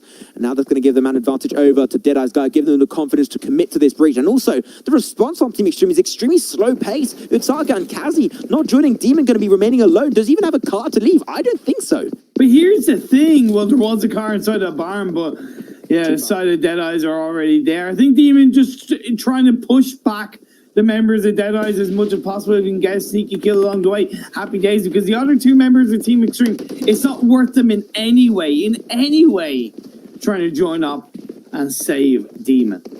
I'm scared for Demon and the rest of the team. They're not going to join, of course. I mean, this, I would say just let him take the fight if he gets it. Good job. But otherwise, it's not worthwhile putting your entire team at risk. Exactly. So, Demon, unfortunately, you're alone in this one. You're not going to have the backup. They can take shots across the road, but that's literally the only kind of support he's going to get. They're surrounding it. This is such a clean engage, I have to say, coming out from Deadeye's guy. No, despite the fact that it was a 1v4, they did not give a commit. They weren't overconfident. They paid a lot of respect to Demon, and they went for the clean shutdown, and surrounding him was a nice, clean engage. And here's the thing, they don't necessarily know that there isn't a full squad there, right? They took down one person, but they don't know that it's a 2-2 split from Team Extreme, so that's why they were playing even more calculatively, because they could easily have been, let's say, turned around if there was the remaining members of Team Extreme. So nicely played by Deadeyes as they hold on to the eastern coastal line of this phase 1 circle. It's going to give them plenty of space to play around when phase 2 shows up. You do have Synergy. They're actually on top of the mountain that I mentioned for Megastars. You go on to Megastars are on the north of that mountain. We do have Hype and Fnatic engaging each other with Ronak knocked down by the bridge of Hot Springs. I was about to mention there are only 10 teams in the circle. 6 have yet to rotate, and there's not a lot of room, so they're going to have to go for that early. Nicely done. That's going to be Frankie getting the shot with the SLR, instantly putting Venom down. You know, if they want to go for the res, they're going to put awesome utility or do a run for it. And I don't think it's going to happen just like Soul yesterday on Miramar. I think that rotation will get instantly denied away. But I like Gurkha's position. Yeah. Very into lit. Like, if they have no information, this could be huge for Hype. I think they might have heard a few steps still. He's looking up there. Frankie knows a player of Hype is going to be lurking in the shadows on the top of that segment, trying to just prey on those extra frags on Fnatic. Now, if Rona can crawl his way to safety, we could see him get revived up. All the while, Venom is being revived by Kamad because of what Gurkha has been doing. On top of the hill is Gurkha with the AKM. No scope in sight, but it doesn't matter. He's not afraid to spray for his life to try and get a knockdown onto a member of Fnatic. He's not even aiming really for a knockdown per se. He's just trying to buy time for his allies to potentially get the res and also reposition. Because this is a tricky spot to hold on to, right? Oh, he's actually throwing smokes. Denying visibility. Yes, denying visibility. I really like that from Gurkha, allowing that revive to come through onto Venom. Yep. And now they're going to look to disengage. But you got to wonder, how is Gurkha going to disengage from that flank position? Does he even want to? Is it worthwhile? I would say legit just stay up there, keep giving information, because you can see Fnatic from up there. You can just say where they're going to be located. But, and even sees another squad moving on through. That's going to be He's like, well, you know what? Be careful, guys. Another team maybe going to actually take the focus off Fnatic, and we can just snake our way past them. We see this time and time again when two teams engage on each other, but don't really engage on each other, especially when it's on the edge of the circle, especially when it's by a bridge. You see a team come into play. You see that third party potential coming through, and that only adds more pressure. Scout OP gets knocked down by Striker and gets confirmed. Bye-bye, Scout. We'll have to see you in next game on Erangel, but that's okay. Fnatic still has a 3-man squad with Ronak, Ash, and Frankie. We know what they can do already. So it's going to be interesting as, you know what, Manti OP just going to make his way through the water there, going to get to the position where Gurkha was a little bit earlier. And he's going to do the exact same play that happened earlier on the other side of Hype. And I love it because it works. It's very by the book. But like that, Fnatic got to be very cautious. But Ash going to get knocked away by Spray. And now they've got to be cautious down to 2. Frankie and Ronak, they might actually get fully engaged. Which it seems like that will be the case. Carry's going to go for the push. He's got the M4. Also with the Uzi, 2 great weapons to take this 1v2 fight. He's going to be joined up with the rest of his squad. He's not going to overcommit. He's not going to be over-aggressive. He waits for the opportunities. Do you see Soul get eliminated in the kill feed in 16th position? But let's refocus down on the 5 team to minutes. Here it is, going for the extra fight. And the last member, Ronak, off Fnatic. Yes, one was the Uzi, but unfortunately it's still a 1v3. How will he play it? It's not going to work out. We lose Fnatic and Soul in 16th and 15th position accordingly. What the hell is that Vikendi start? Once again, Soul and Vikendi, they just don't match. Second game in a row we've seen, second Vikendi game in a row we've seen Soul go out in 16th spot, but I was definitely surprised at how Fnatic let that team fight go, as Hype, who disengaged from the earlier fight on Fnatic, are now going up against Inez as Bad Rev gets 2 knockdowns. That's going to leave Hype with only, I believe, 1 player left standing. That's Venom. Yeah. He's going to have to make it through. Very unfortunate for them, leaving the fight from Fnatic, getting himself into another fight and intertwined in that fight. Actually going to be losing 3 members. Prototype, he's going to be just way too far. He will be an extra casualty for them as Venom is just going to have to try and remain as a snake. And unfortunately, snakes on the Candy, not really what he's known for, but he's going straight towards Manti OP of Team Tamilus. Hoping he can get to a compound, we can just call home and remain without moving for a few phases. Like, he would be better off actually going down the coastline of Kandra and hanging around that coastline, out of sight, out of mind. As I tell you what, Giamara, they are definitely not out of sight, out of mind as VSG crawlers are engaging on them. That's going to be a kill going in the favor of Evo D. You know what? This compound fight is going to be happening. But you know what? There's actually a little bit of terrain from that road in the middle, so they can't directly fight each other out. So that's completely okay. The member was shut down, unfortunately, for John Mara. And we talked about it very earlier, right? You need to keep your 4-man advantage for as long as you possibly can. They lost that one early. Now they're going to play a lot more passive for the upcoming game. Let's go back towards the spawning island set. Well, the spawning section of the Kendi. And that's going to be Venom just get himself in that compound very close to Team Tamilus. But now he needs to just stay prone, avoid getting detected. Interested to see how that's going to be paying off. As VSG Crawlers, they're going to get clamped a little bit by Megastars. And not going to be in a great position there. This is a great angle the Paradox has right there. Can he take the shot? Going to be a little bit late. Can he get a headshot? That would be perfect. Gets so much damage out there. They're not quite able to connect it. But Megastar, they're just going to completely overwhelm them. It's going to try and get a little bit of a higher position for Encore, going straight into the compound. This actually may be the reason why VSG Crawlers get taken out by Megastars, because of Encore's position. Yeah, incredible wrap around by Megastars. Incredible way of just moving around the areas and using the little compounds in play. But VSG Crawlers are not ready to give up this fight. A knockdown comes around, but Encore, who was low in health, is now able to heal up from behind. He's going to look to try and take that CG. Indeed, the knockdown comes through. But VSG, they're not out of the running just yet because a couple of players have been revived down that hill by the vehicle. They got 2 players up. They were not expecting John Mara to join the party. A little bit really unprepared for that. Yeah. That's completely okay. Encore's got the car still, but unfortunately, he's going to have to potentially pop a smoke if he wants to use it. And also using a car at that stage in the Darcy would be really risky because it's so slow at the start. Easy shutdown would be available for John Mara. There we go. Core was knocked away. Can't quite get stolen by gun, unfortunately. But he's trying to predict the smokes, trying to pre-fire on Encore, but won't be able to get it. But really, these 2 teams are taking such a good fight over for Megastars, but got completely shut down by John Mara joining the mix. Oh, and they're actually going for that disengagement away with that vehicle that's smoking. Gun, and down goes VSG. Boom goes the dynamite. Yep, they're out. They'll be taking 13th overall. And now we're going to see the circle come up. Very familiar. Not going to really mess up many teams. John Mara will have to rotate a little bit further down south. They can wrap around, actually, towards Cement Factories. A little bit higher ground, but the higher ground so far is held by Synerge.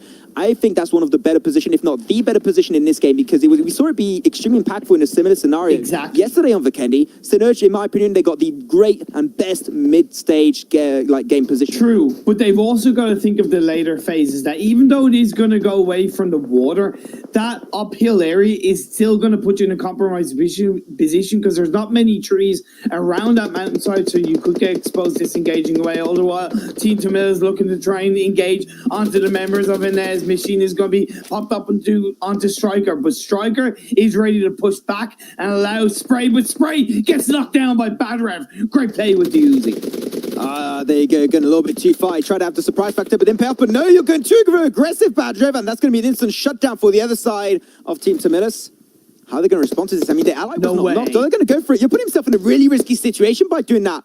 I would not commit there, but they're actually going to try and get Mr. Spray back on his feet. And we might actually lose 2 members because of that. But you know what? They're putting the res. Will it pay off? It might. And here's the thing, because Badrev was knocked down, I suppose that was the moment for them to at least attemptedly get the revive off. And credit due, it's worked out. But in saying that, Badrev was also revived up. So now we're back to square one, Max. Back to your 4v4. I was not expecting the res coming out from both sides at this stage. That was extremely risky. Well, now they're going to get back to the compound, trying to go for the high ground. You know what? Might get wrapped around by Mr. Spray. I mean, he healed back up. He could go for a YOLO play right there, but I would say just use it. Yeah, he's going for the painkillers, trying to heal himself back up. Same for Striker. But this is a tricky situation, I do have to say. The only reason why Striker and Spray are still alive is because of the pressure applied by OP and Carry, because if they push, they're in a bad spot against those 2 respective players. Here's the thing, I actually don't think Carrie and Timothy are actually in good spots on the side of Team Timidas, to be perfectly honest, because they're out in the open, they're on top of the hill, where the other two members of Inez are inside the building, so they're able to provide just a little bit more protection. That's why the smokes are being thrown out by the members of Team Timidas to try and give the rest of the team a bit of a chance to move in closer so they can join in as a four-man team. But are they going to get inside the vehicle and disengage away, or actually just going closer? It seems like they just don't know what to do. Wait, Striker, wait for me! You know, to get back into the car, and they'll be able to rotate their way through. The smokes will buy them a little bit of time. They're going to be able to rotate. And you say, like, the two members you thought were in a little bit of a risky spot, they allow, because of that pressure, because of that suppressing fire, to stop in getting the shutdown on the car. I think it's smart. You know, it really depended on how they were going to peak, and they weren't peaking too heavily to allow them to get that pressure through. So I think it was actually very by the book from Timidas, allowing them to survive as a four-man squad. It was the best way to do things, right? Because there's a compound right behind them. That's it. Still inside the circle, still well protected. They can then disengage away. They can prepare for the next phase. It's all well and good. But I tell you what, isn't possibly going to be well and good this next circle shift phase 4? Is it going to stay up north? Is it going to go hard down south? As Sinners will have to be ready to rotate away, rotate down that mountainside. If it does shift away, where's it gonna go? It actually centers up quite nicely. Still the mountainside that Sinners holds onto and lets water and play, but godlike in the godlike position, center of the circle. No, Sinners, they got the higher ground. They can deny all the teams rotating. They can also get information on compounds that are going to be available. But do you want to take the risk of giving those compounds away? They're going to have to take a gamble right here. Or you hold to the higher ground, which gives you information and pressure on teams down below. Or you go for the compound. I would maybe say the one between TSM and also between Marcus Gaming. That could be a good one. Or you also got one just a little bit to the side of Godlike. But seem like they are willing to stay on that position because they are taking many, many angles. They want to apply pressure. They want to steal frags. They got 4 so far, off to a really good start on this game. But the longer they leave it, Sinners, the harder it's going to be to go down that hill. That's one thing I think about. On a side note, we're seeing Inez and Team Tamalas still engaging on each other. We see the knockdown from each side. Carrie will most likely get revived up. One are on each team or on either side of the road. I do want to point out TSM Entity's position. It's looking really good inside the circle on kind of the northwest side of the circle. It's down the mountainside. It's in a compound. It's well protected. And it's near roads. Near a cross-section, actually, of a road, which makes it really, really easy for them to potentially get intel on teams rotating, get the shutdown, get easy car explosions too. If teams really are lacking a few cars in that rotation, we'll have to wait and see. I like Elementrix's position too. No, it is a little bit harsh down south. If the circle does shift up north, it might going to get messed up because there are a lot of teams that have an angle on the compound of Elementrix, so they'll have to be very careful. Badgev going to get knocked down pretty low. Be careful, but they still will be able to heal himself back up. This is a battle of knocks. I'm pretty sure both sides will not want to commit for the fight.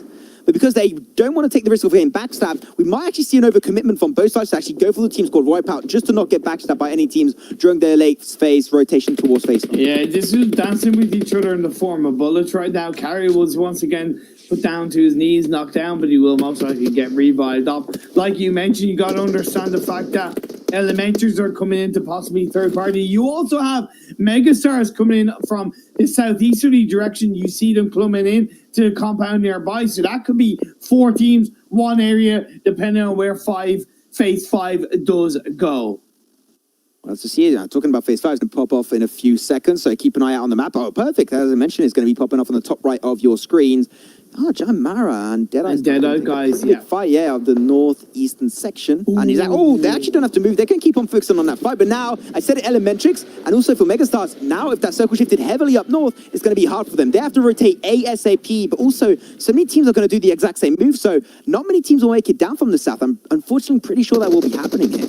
Yeah, and for Inez, it's actually a little bit easier because they can just stick to the coastal line if they do rotate down or if they decide to wait. As the side of Team Tamilas are going to be taken down to just 2 players on that rotation. But they decided to engage into the circle early. Now they can catch a Gil. Gil gets called out. Gil gets shut down. But will the response from the rest of Godlike take down Team Tamilas? Yeah, he was serving as a scout, but unfortunately he will get knocked away. You know what? If they still are able to shut down Team Tamilas, they could get Jill potentially back up. I mean, he's in the bush right there, becomes one with the bush. So not still over just yet for Gun. I'm pretty sure they don't want to hold on.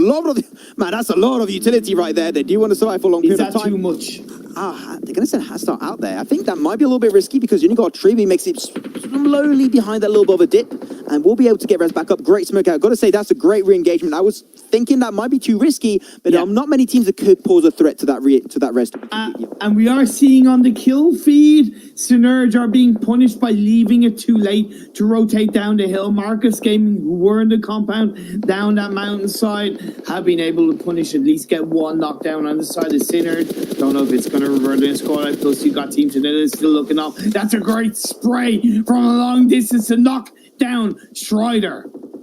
Mantiopia will get Strider down. Like, this res will be actually a little bit tricky for them to get unless they have some smokes, because I'm pretty sure we just saw smoke getting chucked away by a member of Synerge. But now, because like they are still having a portion of that mountainside in their favor, so they can just try and rotate a little bit higher up north on the eastern side to hold on to it. We'll have to see as Elementrix going to go straight towards Umamba right now. Oh my god. Oh my god, things are not looking great. As Elementrix, as I said, they're going to try and push up, but unfortunately going to be having another member shut down, and it's not going great. Look at this, Yaimara, Deadeye's guys, you got Inez, three-way battle on the coastline in the rocks as Raiden does get the knockdown. Incredible stuff. Yaimara gets taken out. Now we're down to two teams. Can Deadeye's guys hold on to that north side of the circle against Inez? I mean, Inez, they want to try and overtake it, that's for sure. The fight will be occurring. We're going to go over to the fight of Godlight. They got two knocked away. Existence and Star going to be remaining. As Star going to get rushed away by two members. He's cornered up. But Megastars, they're looking strong. They've still got two in this game. It's 2v1 in this fight. Existence, he's got the AK. He's got a great weapon to try and take this fight for himself. Existence going to have to push back a little bit further. Jumping around that section. Got almost Vexy down, but it doesn't work out. As Swag will be the one to shut down Godlike. Not another chicken dinner on this map, unfortunately. They get denied in the 11th position.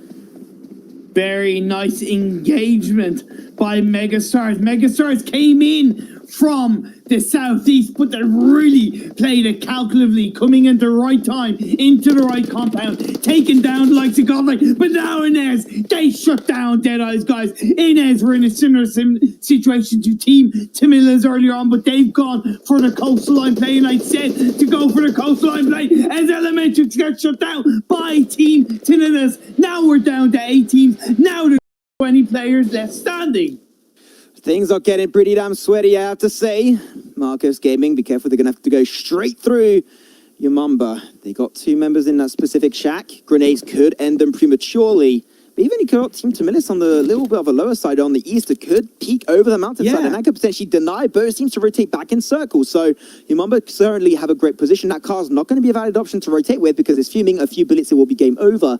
But now the clock is going to be ticking. 4 more seconds before they have to rotate. I'm not sure how that's going to be potentially working out for them. It's going to be incredibly hard. Umamba have done a pretty good job. But Marcus Gaming, they just have 2 players up. So it's going to be much difficult. They do have a vehicle that they can use as a bit of a distraction. So instead of actually disengaging away, he's actually used that vehicle to try and create a distraction. And Deathstroke going to wrap around with Bishop coming in. That's going to be a nice play. One member knocked down, but it's going to be a counter play as Deathstroke was knocked down. Now it's going to come down. And Bishop comes in and gets to wipe Marcus Gaming go down. Greatly done from them. Happy they were able to push on forward. But now we'll have to focus on the other team. Marcos Gaming, unfortunately, will take the AL 7th position overall. We know this is the team that could potentially make a comeback, but didn't have the opportunity this time around. And it still is a full squad, surprisingly enough. But now they're going to go for their push, trying to claim a little bit more land. But again, dangerously close to TSM Entity. And as I mentioned, that TSM Entity taking shots don't allow Ines to push any way forward. And here it is, Ines now in a really troublesome situation. Second knockdown coming over for TSM Entity. And then not give them any room to breathe with. And now they might get all these fracks confirmed. The great nade from Jonathan going to get the knockdown too. And here it is. This will normally be the end of Ines, I'm pretty damn sure. In the words of Clint Eastwood, get off my lawn, as TSMNT are going to hold on to this compound right now, which is in the center of the circle. Although with the blue zone closing in on phase 6, you got to think, will it shift away in a hard way away from them? Maybe go towards the west. We'll find out in a sec as SG, they're holding on as a 2-man team, shooting up towards Vex and Megastar, but not quite connecting all of those shots. Little by little, he's popped off. Oh, those shots looking great. Synerge, you know, going for the high ground I mentioned a little bit earlier. This is looking extremely, extremely good for them. They've got to take control, and also the circle is shifting away from them, so they're going to have to go downhill, potentially getting picked up, by teams like Team TSM Entity or also Yumamba. Yumamba surprisingly have to not get shut down, but also that's another team that I thought would get shut away. But you know what? Able to heal up from their wounds and potentially able to push, because TSM Entity now, they're busy with all the teams over on the west, and now also NS on the east. So how will TSM Entity hold on to that position, because they've got a lot to take care of? It's such a unique area of this map, right? Because like I said, you have that mountainside is great, but there's such a huge difference in correlation and distance to the high ground and the low ground in this area of the map. So it's very harsh. You can't really slowly wrap down that hill. You got to really go deep down those rocks to really kind of get down to the lower ground. And when you are down there, you haven't got much in your way of protection, as TSM Entity are going to try and protect their compound on the eastern edge of the circle up in north. All the while, Team Extreme once again staying in this game with Utsurja left alone. Ines, I swear to God, if they take this game away, I'll be genuinely surprised. I thought for sure that TSM Entity were going to just put the nail in the coffin and shut down that squad. But what? Ite, oh my God. Ted, are you doing some work there? Connects almost on Evil Eye, not quite able to get the final shot. The Megastars, unfortunately, will be taken out. They'll be in a 6th position. But now the Smokes, they have to run for it. Got to go fast, my boy. And TSM Entity, because I said, they have to focus on different spots. They can't pull that focus down on NS. And Evil Eye will be just almost in that building. We do lose Team Extreme in 5th place, so now we're down to the 4 teams. That's it. Jonathan, the Frag Master himself, gets the first play on the Evil Eye. But how are the rest of Inez going to respond? It is a little bit easier for TSM Entity because they have those buildings and Machine gets knocked down. So now it's just one player left up for Inez. The fact that TSM Entity still have 4 members, I talked about it, how important it is to have 4 members at this stage of the game. To defend a compound against still 3 teams going against you is exactly what you need. But now the players is going to claim Evil Eye's life for Ines. Things are getting sweaty and sweaty. No, Ines, they have to commit, but as I say that, Ines, they can't push any way forward, and they'll get eliminated by TSM Entity. Congratulations to them. They'll get some more frags for themselves, up to 4. I thought they actually got more, but you know what? It's actually Synerge stealing all those frags for themselves on the high ground. Insane. Plus, TSM Entity haven't really had to move, and they haven't even really had to push teams back, to be perfectly honest. But now is their time to shine. Now, as we're down to 8 players, 4v2v2, nobody is actually inside the circle, believe it or not. But Sinners, they're in the toughest spot because they have to go down the hill. They have to go deep down on the rock, and they're instantly going to be exposed. But the movement comes in. Jonathan was actually bolt action quick scope by Ted down to half health. Damn, that was montage worthy. It is Clutch God's going to get the shutdown on Ted. The knock will be happening. They're down to 2 members. So you know what? Strider's going to have to go for that res of his own. They got a little bit of time. They still got 10 seconds. It will be an easy res unless grenades comes on through. But still, but I did not think they'll be able to make it this far in this game. You know what? They got a position where they're the closest to the circle. The team that currently is in the worst spot, that is of course going to be Synerge. The grenades are going to be coming out, but unfortunately TSM Entity are a little bit too far for making it connect. Here's the thing, actually. Yumamba could actually wrap around towards the eastern side of this circle, and because there's a little bit of a downhill dip that they can prone themselves through, and because it's mainly brown kind of terrain, it's not the white snowy terrain, they're actually a little bit more out of sight and out of mind. But I think they know that there is a couple of players on top of the hill, so they are a little bit reluctant to move in case they get stabbed in the back. I mean, really, at this point, any team is reluctant to move. They don't want to move any way forward, but fortunately, Synergy are going to have to potentially drop down. They want to try and take the 5 position on, but first, those smokes are buying them a little bit of time. If they do drop down, that's going to be the first one. Ted is down. Synergy down to 1. That's going to be Strider, going to try his best to make it function, but unfortunately, we all knew that was not going to work out, and they're going to be sharing those 2 kills between TSM Entity and now Yumamba. Now it's turned to 2v4. Can Yumamba make it? I mean, it's going to be harsh. The Blue Zen's right behind him. They have nowhere to run towards to.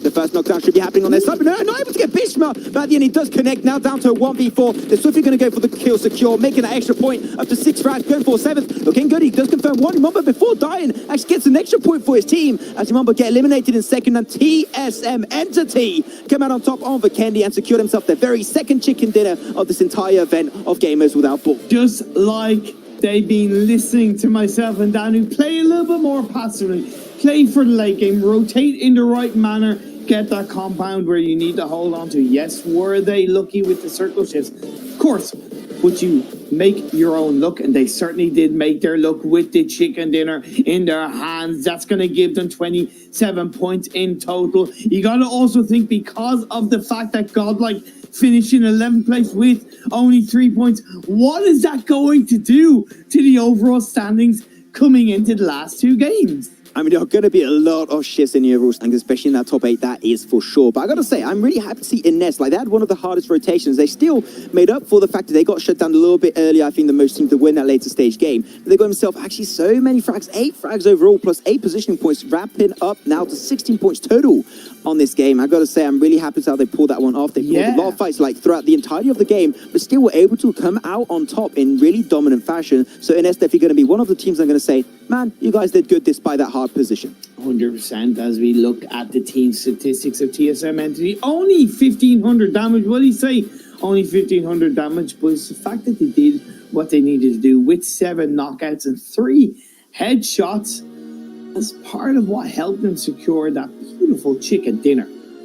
I know at the end of the day, you're not really looking for really kills per se. When you're in a compound that's in the center of the circle, you're looking for damage. That shows how much pressure you applied on teams around you. They did it on Ines, they did it on Umumba, they did it on Synerge, they also did it on, what was the other team? I think it was like Team Extreme at one point. They got shut down.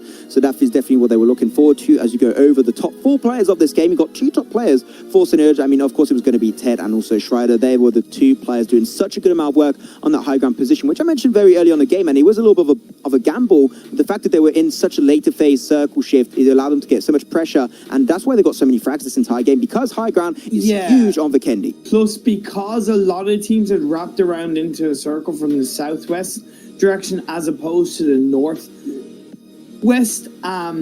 it meant that because the circle shifted up north, they could just move their way across the mountainside into the northern area. Part of it was still punishing teams around them. I do think they could have prepared for those circle shifts away from the mountain a little bit better and a little bit earlier, or let's say taking out Marcos Gaming earlier on, but they still did a great job, and it speaks for itself because they finished in the top 3. Let's go over the highlights of this Vikendi game. Though the last time we're going to be seeing Vikendi, you know, our favorite map, Imperium, at times. But this is it, and I've got to say it was a great way to finish off this game on Vikendi. You know, when Megastars would get into a very early fight versus VSG Crawlers. That was a really weird action, as it did get shut down by Jaimara eventually, and they were joining on the fun, trying to get all those frags. But Encore went for the flank of the sentry, but unfortunately, as I said, there you go, that's when Jaimara joined on the fun, and they were really denying that push from happening any further. And like Team Tamilos and Ines, they were just constantly going at each other. Whether it's from this location, whether it's from compound to compound, they just didn't stop taking pop shots at each other, which I absolutely love, to be honest, because it just shows they're not ready to give up. But Team Tamilos, they had rotated away a little bit earlier. It was a bit in the open, but they still made a great play. They took down Elementrix at one point, and it did help them in the overall standings. That's for sure. Then that's when you go also is to miss. They got the high ground, a lot of scope and visibility, but he got denied a lot quicker than the high ground that was held so far by Synerge. And then Umumba, you know, in the shack, I thought that was going to be game over for them potentially. A nade would have been enough to shut them down, but you know what? They made it up and they made it to 2nd position. I got to say, I was not expecting it, knowing how shacks can mess you up heavily if someone knows you're there and chuck a nade. But even, like, I gotta say, they did play that late game really well because, you know, I said that they could wrap around towards the kind of the north east side of the circle, but they knew that there's a team up the mountain. They waited, they took them out. Happy days. But this is the overall standings. Could you get any closer, Max? TSM, Godlike, 1st and 2nd, same points. Whoa! Oh my god! 133 points between TSM Entity and Godlike. Absolutely mental going into this. You know, Ines still really close by. You got 2 games remaining, 1 Erangel, 1 Miramar. Ines can still make the comeback. Same for Umumba. I mean, they're only 2 points behind Ines, for God's sake. Like, it's the fact Ines hasn't got a chicken dinner and they're still in 3rd. Yeah, even Megastars, they haven't got one, but they're still above VSG Crawlers with 1 chicken dinners. Those 2 teams shows how consistent Megastars and Ines are going into this tournament. Gotta say, Fnatic, they came in today in 6th place, looking good. They came in today kind of, you know, sitting in a pretty solid position. That last game of yesterday in Miramar really showed me that they are capable of winning a game more than I've ever seen before, the way they position themselves. And they've just crumbled. They've fallen apart. And it's a little bit sad to see, but I hope they can bounce back with 2 games to go. mean, they're still they're not too far away from top 8. If they have 2 decent games this time, they can still make it back up there. So we'll have to wait and see. But with that said, guys, of course, if you do want to get more information about Gamers Without Borders, any kind of information on the charities, if you don't do a donation of your own, or just more details about the tournament as a whole, you can go check out the link down below. That is gamerswithoutborders.com, which is also the portal on which you can go do a donation to fight versus COVID-19. Get all the information you need. And what has happened so far with the last 3 days, what will be happening over the next 5 weeks, you get all the information on the charities, and it's an incredible portal to get information on. Exactly, but with that said, ladies and gentlemen, Vikendi is done. No more action for Vikendi, unfortunately. But you know what? We've still got one more Wrangle game and one more on Miramar, so stick around if you want to see those 2 games happening in just a few short minutes.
My name is Manuel Perez. In PUBG Mobile, my name is PRZ or Perez, and I play for team number 1. My teammates are Holz, Nacho, and Vindex. We are a newly team formed. We just created the team 1 month before the PMCO Germany started, and we trained so hard until we won the regional finals. For me, my role is I'm the main EGL, but in our team, most of us are doing the calls. So I'm the main EGL, hosts are is Fragger, then Nacho is the support, and Vindex is the entry Fragger too. We are passive and relaxed, but when we need to be aggressive, we are aggressive. Since we are a newly team, our biggest achievement is winning PMCO 2020 German finals.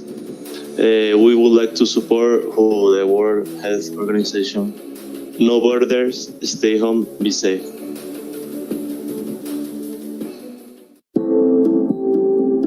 Before we were anywhere near the extent we're at now, Alicia and her team were working tremendously hard to address perceived future drug shortages.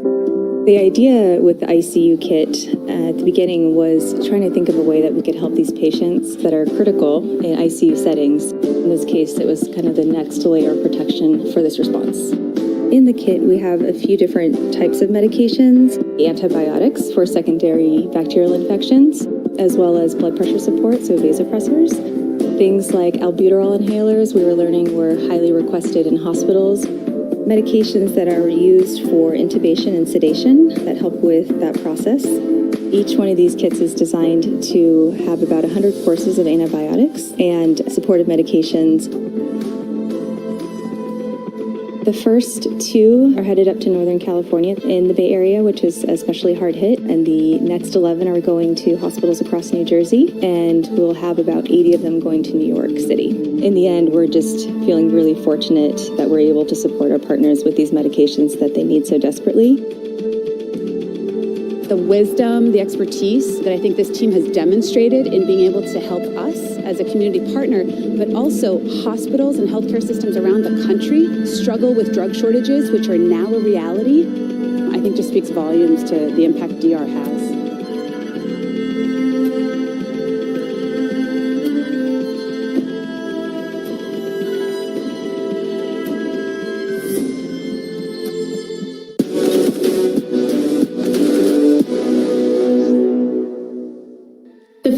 competition in Gamers Without Borders will be all about PUBG Mobile, and it's going to take place from the 2nd to the 5th of May. Of course, we'll be going every single map that you guys all know and love for PUBG Mobile. That's going to be, of course, Erangel, Sanhok, Vikendi, and good old Miramar. And $10 million. This is what these teams are going to be fighting for throughout all the different games. But for PUBG Mobile specifically, it will be $1.5 million. They will be shared between all of the top 8 teams of their respective regions. So for first position is going to be, of course, $250,000 going towards a charity of their choice. Slowly going to be trickling down to 8th position, where will be $12,500. Still a pretty hefty amount overall. It's going to be a total of $750,000. And then, of course, fans can make their own contributions to the charity of their choice, right? Because this is all about raising money for those charities. So if fans want to get involved, you can 100% donate to those charities.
It's like, you want it? No, take it back. Yeah, like tickling us, going, you want game on? No, we're going to make you wait a little bit. But once you get into it, I know it's going to get pretty explosive. Will we see TSM Entity get another dominating game? Will we see the likes of Team Tamilas or Team Hype come back in stronger and get a much needed result to try and make their fight into the top 8? Or will we even see Seoul rise above the Ashes and get the result they need and redeem themselves a little bit more? What would be the team you would root for comeback here to be like the underdog team? Do you have like an underdog team you would like to support maybe here? Team Hype. Team Hype. I was about to say Team Hype too. Team Hype. 16th position, yeah. Team Hype. Because I remember Team Hype from way back in the day of April last year when we first casted the PMCO and the Nepali team. They were in the wildcard region back then, and there was like a good 7 or 8 Nepali teams, and Team Hype just stuck out to me. And they, the fans were giving absolutely incredible support at that time, and it's followed all the way through, time and time again, stream after stream, broadcast after broadcast. I've seen the Nepali and the South Asian teams really kind of get that high amount of support from the community coming together, showing their love, showing their support. It's incredible to see. And like the support of a community for like a team can be the reason why they can just get themselves extra bits of efforts throughout the games, get extra performances, and can potentially make it back into the top 8. Like currently it's nobody's game. Any team, even Team Hype, that are currently in last position, struggling a little bit, can still make a comeback and make it back in top 8. So it would be definitely a nice comeback and underdog story if they can make that definitely unfold. But currently we have some big teams that are stomping the competition. You have TSM Entity, you got Godlike, you got Elementrix, which are doing really good in the top segments of the overall tournament. But it's not over. They still need to get those consistent results, and we were talking about this, right? We want TSM Entity to just increase their average points just a little bit higher per game, because it's great to get like 20 kill bombs like that, but you need to try and like just back it up by just getting some nice consistent kills and positioning points every single game, even if it doesn't result really in a chicken dinner.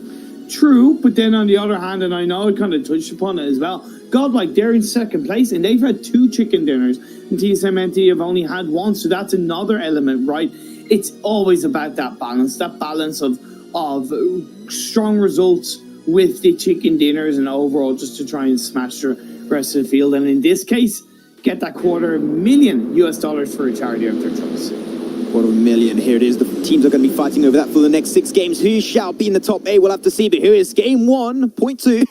Back into the action, dropping literally into the game, and the playing path is going to be, of course, a little bit different. Going to go over from Quarry/Gatka, all over to your homeland Imperium, Stolber. Yeah, my homeland. Yeah, you're not far off. This is, of course, going to hurt the teams that like to land on the east side of the map, right, or specifically the southeast side anyway. So Elementrix, they might have to drop around Ferry Pier, get a vehicle, and then work their way across military base. It's still going to be great for the teams that like to land up towards the north side. George Paul for TSM Entity, you have Team Tamillas, you have Team Hype, all going to have a nice easy spot. And then Seoul, they'll be able to land, and they have already, on the far west coast side of this map. Basically, this playing path can allow all these teams to get their traditional drop spots under control. We shouldn't have, hopefully, a lot of action like we had on game 1 yesterday, okay? We shouldn't have, like, 3 teams dying, like, instantly and the snap of a finger, so hoping this is going to be a lot more passive.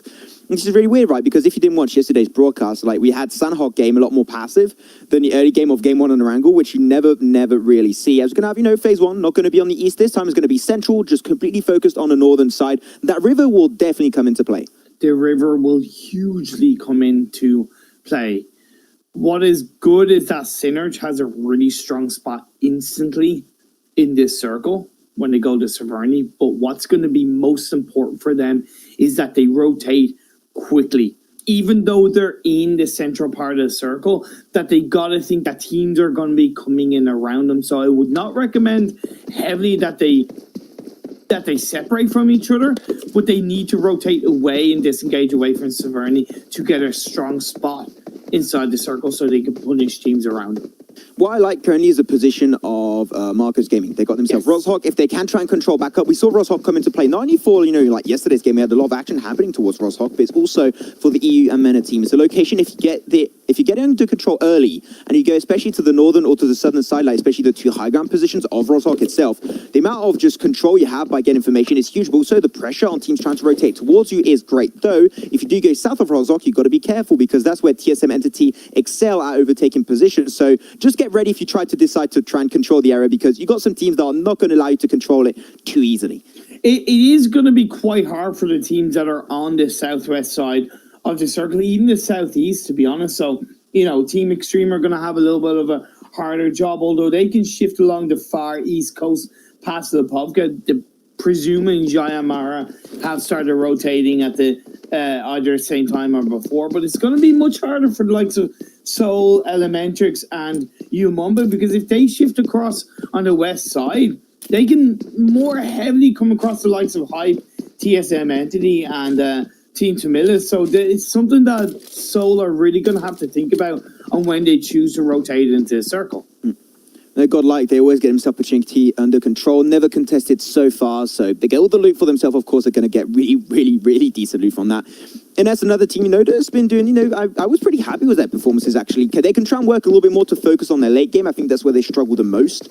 And currently, I love their rotation potential away from this location of Yasnaya Poliana, because if you rotate through the bridge early, it's great. Or you can also overstay your welcome, go on the edge of Yasnaya on the western side, and get all the information you need. The thing that I found with Inez, and nothing against them, right, but they've just been there, as in they haven't necessarily shown a huge spark in my eyes. They haven't taken control. They haven't, but then again, they also haven't made huge mistakes as well. They haven't, popped up as if, wait, what the hell are they doing? They've just kind of been there in the lobby, and that's of course benefited them in the ways of their 7th overall in the standings. But I still like to see that something extra in their gameplay that makes it stand out amongst the others. I definitely do agree. Like, they need to control the late game. If they can do that, I think they're a team that can definitely pull off a great chicken dinner. Yet they haven't got a chicken dinner up their sleeve, but I think that this might actually be the day, so we'll keep an eye out for that. As you know, Fnatic, normally that was going to be Elementrix that were going for that location, but Fnatic like, oh no, we're going to pull off the good old switcheroo with you, and we're going to be taking that location away from Elementrix, so Fnatic will be having, of course, the entirety of military base under their control. You know, they're going to have to rotate pretty soon because none of Sundovka Island is going to be in this phase 1 circle, so they're going to have to leave it, hoping there's not going to be a gatekeeping on all the Western Bridge by Elementrix or by Extreme on the Eastern Bridge. And there shouldn't be, right, because it's on the really south edge of the circle. So what they could do is they could easily go across the Eastern Bridge, rotate to the west of Farm, and basically head up towards Potato Hill, stop at Potato Hill, look at the teams that possibly might be around Rozhok, and make a decision from there. It would be a great way for them to rotate effectively into the circle, as we do see where these teams are currently located across the map. I worry about Synergy, right? Look at how separated they are. If they get clouded upon in the next couple of minutes without coming together, we could see them being picked off. You know, the meta I've been able to see and for the past few games yesterday is that like teams like to rotate in like the middle stage of the blue zone actually shifting. So teams are going to start rotating towards now, maybe in the next like 10 to 20 seconds. So I think they're just taking that opportunity to just maybe branch out a little bit more, potentially get all the loot they want, also information. And if, you know, Servi and Austin Bot X have cars that can easily rotate back towards Saverni, back as a full squad, that's perfectly fine. But one team I would love their position so far is going to be Team Tamilus. They can go straight over to like the bridge troll compound that's actually on the bridge on the east of George Pole. If they take that position under control, that river's going to be into play. We talked about it at the very start of the game. If they get that under control, information and pressure is going to be huge for that squad. Now we look at Deadeye's guy. They've rotated relatively early across towards the north side of the river. But you got to think if Synergy had been a little bit more down south, a little bit closer to that bridge, they could have punished Deadeye's guy, and that's something that that's my point, right? That's something that they really got to think about. If they allow two main teams to get across the north side of the river, they are going to be pressurized, and I wonder, will Synergy be able to deal with that?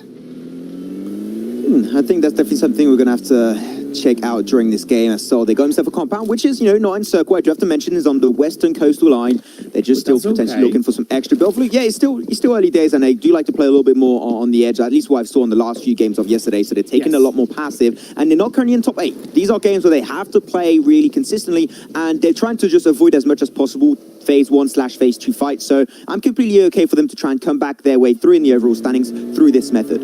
I like that about Team Tamilus. They stopped at that corner river compound where they could have punished a couple of teams, but they didn't stay there for too long. They're now thinking, okay, we want to get a more central location into the circle. They're being proactive on their rotation, and that's what I like to see, because right now they are currently lying in 12th overall in the standings. They're going to have some squads going finally for their rotation. We're going to be seeing Umber also going to go for their shift. They're towards Ruins currently. Ruins is not great to really hold on to, but I hope they're not going to overstay it, because it seemed like they're going towards the castle location. Castle's good, but it's hard to rotate away from, so I just hope they're going to be able to hold on to it strongly enough. You know what? And this might sound contradictory, but it's purely based on this phase on circle. I'm okay with that, because if they go on castle, they're at least able to get a little bit of information on teams rotating in from the west and the east going towards the north of the river, and that's okay. If they hadn't stayed on the lower parts of Ruins, or if they were just kind of there to just kind of stay there, I would not like it. But the fact that they're going towards the castle part of Ruins, that's okay with me. There's a lot of teams towards this mountainside, so you're going to have even Elementrix and Hype on the top of the mountain, so we'll have to see if we're actually going to be panning over to that fight pretty soon. Soul also just going to be, you know, cruising their way by, but you can see that up top of that minimap, you might actually see two teams taking a fight on their mountaintop. So interesting to see. It's not really an unusual position to see phase 1 fights. That's actually really rare. These are two Nepali teams with similar base styles in the early part of this game, both going for that beautiful Everest mountainside, but we did see phase 2 pop up. It shrunk. It's still towards the north side of the river. That's going to take it into play. Will we see one of those teams disengage away down the mountainside, or will they hold on to that location in the hope that they can take each other out as the grenades start popping, they start flying, they're trying to get connected on. You know, Hype, they're going to swiftly disengage. I absolutely love that. Like, there's no reason to take this fight. Your mountainside is not going to be in phase 1 circle. You didn't get the information they really wanted, I think, from that, because there was Elementrix. They had to be careful. So, like, okay, you know what? The circle shifted already. They know what position we can go for. We're going to go up north of this riverside and overtake that position, which I absolutely love. They got to be careful because Godlike got the compound I mentioned a little bit earlier. They took it away. So, you know what? They just got to keep that in mind. But really, they're going to rotate a little bit more over to the west, so they won't really encounter each another. This is a bit of an awkward high ground to hold on to because you're not really protected by all the areas and you can get spotted off. But so far, it's a great place to rotate to now. The reason why is because they've done that early on phase 2. Now they'll be able to rotate a little bit more further into the circle. As Jayamara looking for the side of Team Extreme. Earth Surger goes down. Finally, the first fight of this game coming on through. We still lost no players, and I say that we do lose the first. That's going to be Itzaja, going to be out instantly. Jamara now going to have to be careful, you know, push maybe a little bit too far there. You want to use that compound to your full potential. Gunner might actually go down because of this. And as I mentioned, the DP play of Demon will be coming into play. Gunner will be knocked away in the open. You're pretty shut. The chances of getting a res through there are pretty slim. So he might actually have to say goodbye to Gunner. And it will be normally a one-on-one trade-off between them and Team Extreme. With Extreme into the DP28 is going to get back into the car and look to disengage. Don't forget, these two teams, they're not in the circle. They're actually outside of the circle and they're fighting up against each other, rotating pretty late. All the while, the likes of Soul, they've gone into Rosshawk. They're quite well inside the circle as the blue zone is closing in on phase 2. So that's a nice rotation coming out from one of the most popular teams in the South Asia region. That's the F for Gunner. Got swiftly confirmed. Extreme, he's going out in the open. I'm not too sure alone too. I mean, I would say just don't. Like, I'm really, really scared about that position for him. If he gets knocked away, he's going to have the exact same ending as he had for Gunner. So really, Extreme, just keep the information. Don't peek too heavily. If you got a confirmed kill, you can get instantly. That's great. He gets Kazi. That's great. But can he hit the second? If you can't confirm it, that's great. But don't over peek. You're welcome, or you might get shut down by the player a little bit further back on the side, of course. And that's exactly what happened to Kazi. Kazi crouched up, he was prone down, he looked up and he got shot from a distance, but now his last player for Team Extreme is trying to disengage away. I think he's going to be able to get there. One of two players that's standing on the side of Team Extreme as they do make their way into the circle. Where's Demon? I have no idea where Demon's currently on the map. I think he's actually over to the eastern side towards Mansion, so a little bit intrigued to see how that's going to be playing off. But I think he's still going to try and join in. He's getting really dangerously close to Jamara, trying to get potentially Kazi back up. I'm pretty sure that Kazi will get flushed away. He's going to see a big fight of TSM Entity up on the northern side, and they're going to be fighting versus 14, and that's going to actually be Sinerge. They actually moved away from Saveni for the first time, and the circle shift back over to Rosshawk. We mentioned it as a potential drop-in location where these teams will have to fight. Well, it seemed like we might have another Sandhawk Rosshawk finish. Oh my god, what is it about these Gamers Without Borders Erangel circles just being magnetized towards Rosshawk with the river still in play? Megastars have a nice easy entryway into circle. Godlike as well on the west side, going across a bridge. They're going to have you Mumba ahead of him, and now Soul are just going to be able to dance around the teams coming into the circle all around them, but they're gonna want to push teams back as much as possible because they are going to have a cloud of teams coming around them. One team that I love their position so far is Elementrix. They got School. School, we all know, as this location surrounded by fields, by open areas. Information they're going to get is absolutely key for their potential future rotation. If the circle does shift away from that, but you know, it's pretty central. We might have a School finish right here. Even a City finish over in Apartment, or even Rosshawk is going to be seeing Soul. For the high ground position I mentioned earlier in the broadcast, they got that under control, but they're slowly going to get potential push by none other than Umamba themselves. Plus, two teams I want to point out, Deadeye's guys and Megastars. They're on the east side of the circle, just outside Rosshawk. And that was one of the locations that the Real Deal held on to in the previous days' games, where they got the chicken dinner because they were able to react in a much cleaner way to the circle and they weren't being engaged on. So definitely keep an eye on what Megastars and Deadeye's guys are doing. Can they get Aman back up? I definitely hope so. Soul will definitely require those 4 members. A few shots coming out. Regatos versus VSS. Risky position to be in, though. It is, because if they go for the angle for like the red building you see over there, that's an instant, easy knockout. But you know what? They're going to reposition. They want to get towards a full squad. And I actually like that. The reason why, this is going to be mainly a battle of knocks between Umamba and Sol. If they get a member knocked away and they're split, it's going to make things even harder to get that res back up. So getting back as a full squad for Umamba, I think is a good play in this scenario. True, but then again, the longer both of these teams leave it to engage, the higher the chance you're going to have teams compounding in around them, depending on where phase 4 does shift to. So I would like to see Seoul or Umamba take control. I don't think that's going to really happen because they are quite calculated teams, especially Seoul. They play for that kind of late game position. They play for that kind of late game engagement, and they're going to leave it as quickly as possible. We know their IGL Mortal has the intelligence, has the experience to drive Seoul to victory. We definitely do know that. Also, they're the team that currently got the last chicken dinner yesterday on Miramar. So if they take this on, this will be technically a back-to-back win, even though it will be over the course of 2 days. So it will be interesting to see how Umamba will play around this. They did lose Destro pretty earlier in this game, so very unfortunate turn of events for them. It's going to be seeing Saw Megastar slowly going to try and go for that rotation. We're going to have the circle shifting towards phase 4. Will we have the Roshawk finish, or will it finally just magnetize away from that location? We'll find out. I'm waiting. It does shift away from Roshawk. It's not a Roshawk finish. And what did I say? Megastars and Deadeye's guy, prime positions on the east side of the circle. It is in the roadway on the side. It's also going to be nice for Team Extreme Synergy. Are going to have to try and go past them. VSG Crawlers, they have a nice space, as do Marcus Gaming. Megastars, I would say leave the compound right now and go for the plateau just a little bit more over to the west, really close to that crate. I would say that would be the better course of action for them because you're more on the edge on this side, and I would say the compound is not that great and not super valuable when there's like so much blue zone currently on your eastern side. So go over to the plateau, control it, and like that you can shut down all the teams rotating up north. That's going to be Team Extreme and Synergy. We still have 16 teams. We still have 59 players, Max. We haven't talked about that. Things are going to start popping off as Marcus Gaming. They're looking for Team Tamilas. Nice by Shadow on a side note in defeat, taking down Elementrix.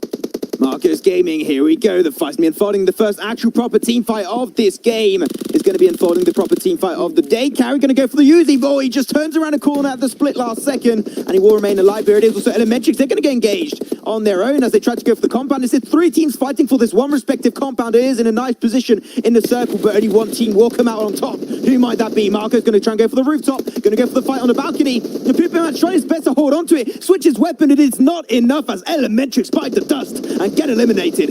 I love this for Marcus Gaming, but now they're going to be engaged on by Team Tamilas. The third party coming through. One member confirmed. Nice opportunistic play from Team Tamilas, but now it's up to Shadow, Mad Catch, and Surya to try and get the return fire. And Shadow sprays on towards the spray, nearly knocks him down.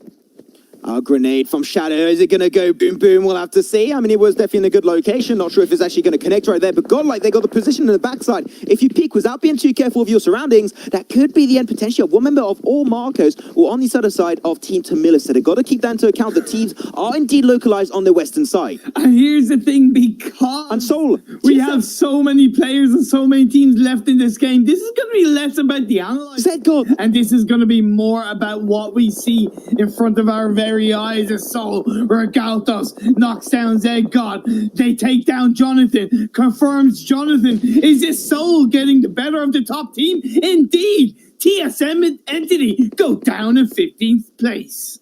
This is a team fight the Soul needed to climb back up in the top 8. They got TSM Entity out of the way. The King so far, you know, of Erangel doing so good on game 1 and game 3 of Erangel yesterday. Now they're going to be moving forward in this game. Well, they also got a nice entry point on the western side, so we've got to see how they can pull off that one. Talking about entry point, want to give a quick shout out to the fantastic rotation of Hype. They were on the west side of the map all the while, and they rotated on the latest circle shift to the southeast side of the circle, and they're inside it. So incredible rotation from Hype. Godlike going to be pretty close. Umamba that's yet to rotate away from Roshawk. It can get a little bit tricky to rotate late from that position, but the phase 5 is about to pop off. Will it go back over to the same location we had yesterday in one of those Erangel games? We actually shifted towards the plateau location with the forest segment. Will it go there? We'll have to see. But anyways, all the teams on the western side, if it shifts over to the east, absolute mayhem will be unfolding on the west. And it does go there. Same finish as we had one on the Erangel games yesterday. Now, there is a couple of kind of drops that teams can, in theory, use as protection if it's in the right space. I don't know exactly where it is as Synerge going up against Team Extreme. We can see KU. He's just trying to hold on for now. Demon's in the water. Come on, Demon. Joining up right now. They need you. Of course, that's going to give time to Synerge to pull off the rest. Yep. Is going to be back up. There's 3 members up in this game. And they can easily try and shut down. But after, of course, if you do go up here, it can be harsh. You have to rely on nades to really get that engaged. That'll be the better way to avoid putting yourself in a bad spot and just easily clearing out this one member of Team Extreme. So now this fight on the southeast side of the circle. You have 3 teams. Jayamara, Fnatic, and Hype. We've seen Hype get 1 member knocked down. They are the furthest outside of the circle for now. But doesn't mean that it's going to be easy for Jayamara and Fnatic. I don't think this is going to go too well for Hype. There's Fnatic there, there's Jamara, there's even Godlike that are joining the party. They're surrounded by 3 teams on the blue zone, going to be moving against Team Hype. Can they make it out alive? There's going to be a lot of pressure, a lot of team communication and synergy will be required for them to make it out of this pinch situation. As Fnatic, they're going to try and heat up from their wins to take the outgoing war again, because they're getting involved. There's also another team up there. It's going to be Jamara. Yeah, this is so close. All these teams around. We've seen a member, Jayamara, get knocked down. Godlike on to Gurkha. That's going to be the end of Jayamara, if I'm not mistaken, leaving just... No, not quite. Sorry, 2 teams up there. My apologies. But now Godlike going in on the vehicle, trying to knock down Hype, but it just goes against them.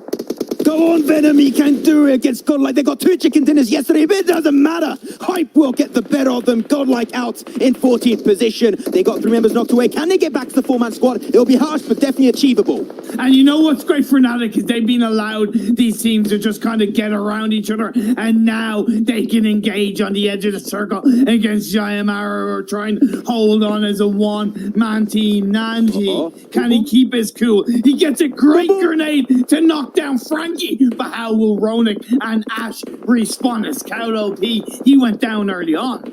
Burn, baby, burn. Some nades, some utility getting chucked between both sides. That nade was on point coming out from Rodak. And that's going to be the end, unfortunately, of their side. Jayamara eliminated in 11th position. Finally down to top 10. The action is unfolding, baby. And things are going to get even more sweaty as Phase 6 is about to show its head in a matter of a few seconds. Team Tamila is looking in the direction of INEF right now. They also need to take down the side of Marcus Gaming with the DP28. Striker is striking like an iron. That was easy. I'm not going to lie. That was an easy one, Ethereum, coming out for you. But of course, you're now going to have Tamilus. They're going to try and move their way forward. So far, things are coming down a little bit over here on the western side, because like, well, how are we going to rotate? This is not an easy one. It went away from us. We have to push on forward. But so far, NS, despite having a good position and getting closer to the circle, they're in a dip. You know what? Dips, they don't like grenades. One good grenade from the side of Team Tamilus, and that could be game over for their squad. We did lose Marcus Gaming as well. We also lost Synerge. So 8 teams left, 28 players left in this game, and so they're trying to hold on as the side of Megastars are keeping it together. Soul do lose Recaltos, leaving Mortal as the last player standing in the southwest side of this circle.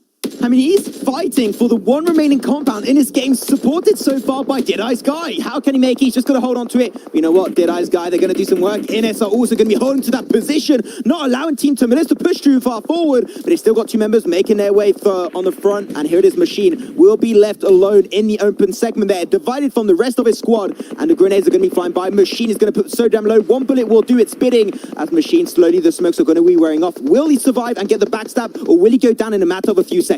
We will find out. Tell you who has the best spot. That's Megastars all on their own on the north side of the river. Yes, it's up on top of the hill, so going down that hill is going to be hard, but the fact that they're on their own and all the teams down the south are engaging on each other, it makes it much easier for them to go into the circle. Ignore the VS. Still there. Crawlers and Deadeye's guys are going to be in the same compound with the one and only Mortal Soul.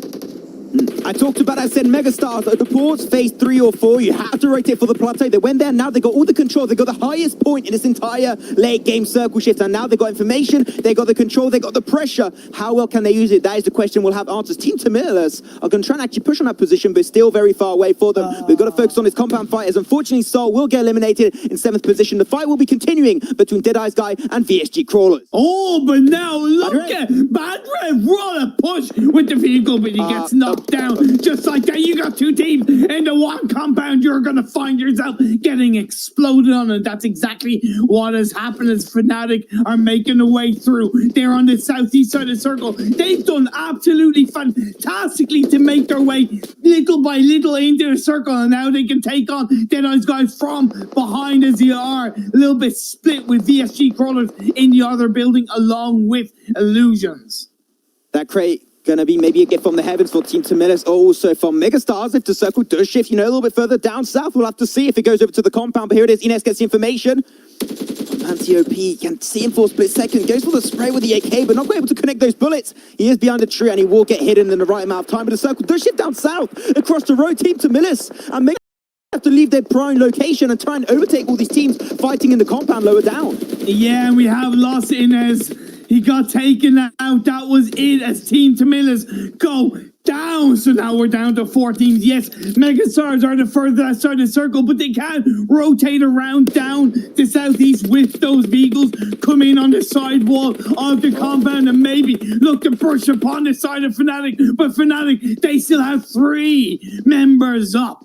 This is the better way to rotate for Megastars. Absolutely love it. They're good for a 2-2 rotation going on the eastern side. And the reason why he got that actually a little bit of a dip to work with, you're not getting pressured by or Deadeye's guy, or Fnatic, or even VSG Crawlers. That's like the better entry point for them. They already got 2 members. You just got to send the 2 other ones, hoping to not get denied on that rotation. But I absolutely love how Megastars are making up for that bad circle shifts. I really think this is going to come down to the next phase. The reason why is because as soon as Megastars makes their way through, they're just going to hold on. All 4 teams are going to stay inside this compound. Yes, Vaku does get knocked down. That could give an opening for Fnatic to push in. But the thing is, they know there's people up there, but they don't know what teams are in that building. The information is a little bit sparse in this late stage of the game, other than that there's bodies all around you. You know what, he's got res back up. A nade from Vexy could be huge if they go for it. I mean, they got information, they can try and check it over, but they're not going to overstay their welcome. They know a fight's going to be happening over there between them and Fnatic. They see Rated Sir going to push a little bit further back, not quite ready. While Megastars, here it is, getting closer and closer. Now going to get behind the walls.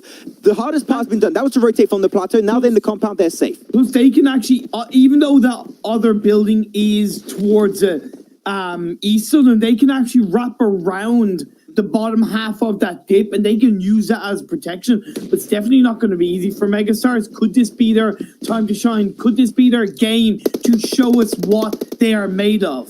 I mean, Deadeye's guys so far, be careful. They're a little bit low. The VSG Crawlers, they're just not quite ready to push up there because it's easy to shut down an entire squad pushing upstairs. Headshots are damn easy to connect. If they got some nades, some mollies, that'll be great for them to push up. So far, you did mention the fact that Megastars, they were going to try and go for a little bit of spread, like try and get themselves behind that dip, which is so far perfect. But it is the fight's going to be happening with Deadeye's guy. They lose 1. Down to a few members, but VSG Crawlers still got 2. That's going to be Evon and CG. But here it is. They get the shutdown, get all the frags for themselves, but it's still not team squad wipeout. They still need to be careful. Some teams will be nearby. Because Deadeye's guys were split up, they still have 2 members in the same compound as Fnatic with Megastars overlooking them. The good thing for VSG Crawlers is that if they have any idea, they know that they have all this space in the world that they can use to train a little dip in the rock. What I would recommend them they do, because it's gone towards a compound where the 3 teams inside that building do hold on to. But VSG Crawlers, they can wrap around that side and they can take on the 2 members of Megastars, take out the Megastars overall, and then they can push in on the side of that building. No, I'm going to call it, because of Megastars' position and the passive nature of that position, and I'm going to say they got one of the best potential of taking this fight and this game, because they don't really have to fight. They're going to let the fight happen. As VSG Crawlers are going to go for the push. They had to. The blue zone is pushing forward. They're going to use that utility, using these smokes to get to the building, and now they're in a similar position as Megastars. But be careful, Deadeye's guy and Fnatic. Do not forget about each other, because if you peek too heavily, you could get backstabbed by the other team in that building. Yeah, going for that direct route to the wall was obviously a tiny bit quicker, but I worry, is that pinching them into a worse position as Phase 8 is closing in. 11 players heading into the last phase. This is incredible. Still 4 teams in this game 1 of the day. You know, straight on top of this building. Who might it be? The circle's now closed up. We'll have to see. This is going to be one of the last circle shifts. So these teams, now some time factor is going to be added to this, and now they're going to have to push on forward. Who might take this game? Megastars, if they get pushed above the lip of this hill, they'll be exposed to Deadeyes and to Fnatic, and also potentially to VSG Crawlers, but they do not want to take a fight. VSG Crawlers just like waiting, like, okay, we'll wait for the fight to happen, and we'll go for the backstab once the fight is over. This is anybody's game. Anything can happen. They're going to engage on each other. CG is going to knock down Vex on the side of the wall. It's going to be 2 knockdowns, even Paradox, the last player for Megastars. I'm surprised Megastars peaked actually that far away, but you know what? They're only going to be down to 1 member. That's going to be Paradox, and he's going to be behind that fan. Just going to have to wait. He's going to have to move pretty soon because, yeah, the Blues are coming out. Well, you know what? I apparently cast a curse that one, and they will get eliminated in 4th position. Bye-bye, Megastars. And now it's 3 teams remaining. Got Fnatic still in this one. Deadeye's got... Crawler's going to be pushing forward, but avoids the Ballista at the very end of Ronak. They might want to try and reverse engage this one. They just get peeked straight behind that wall and trying to buy a little bit more time. We know this is the time for them to strike. If they got some grenades or some utility, this is time to use it. Deadeye's guy, they're just waiting, like, okay, take the fight. We're cool. But now as Evo does knock down Ronak, that's going to leave Frankie and Ash left standing. Evo doing a great job peeking in between the windows. Say, peekaboo, I see you.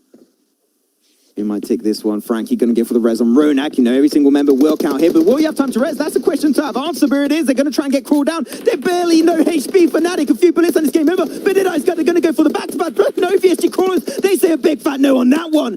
Unfortunately, Deadeye's guy will be losing an extra member, but Fnatic will be the one to bite the dust, eliminated in 3rd position. And Deadeye's guy down to 1 member. And now he's going to have to take this one on his own. It's going to be Wadu alone. Wadu, heck. Wadu heck indeed, as the blue zone is closing in. VSG here in the center. Not only is he going to have to go up against the 3 members of VSG Crawlers, he's going to have to try and contend himself with the blue zone closing in. In my eyes, he's much better off just going down to the blue zone and just denying that point away, as he does indeed get the heal out. It doesn't go down, and in the end, the game goes over to VSG Crawlers. You know what, Crawlers, they got himself in 2nd position on the last game yesterday on Miramar. They were that close from getting himself a chicken dinner. But you know what? They redeemed himself on the first game of the day on Erangel and get that well-deserved dub. Congratulations to them as they finally can break that loss streak from yesterday and get themselves their very first win. Well-deserved, I do have to say. What a crazy game, though. 11 players and 4 teams in the final circle, Max. I don't think I've ever actually seen that, to be perfectly honest.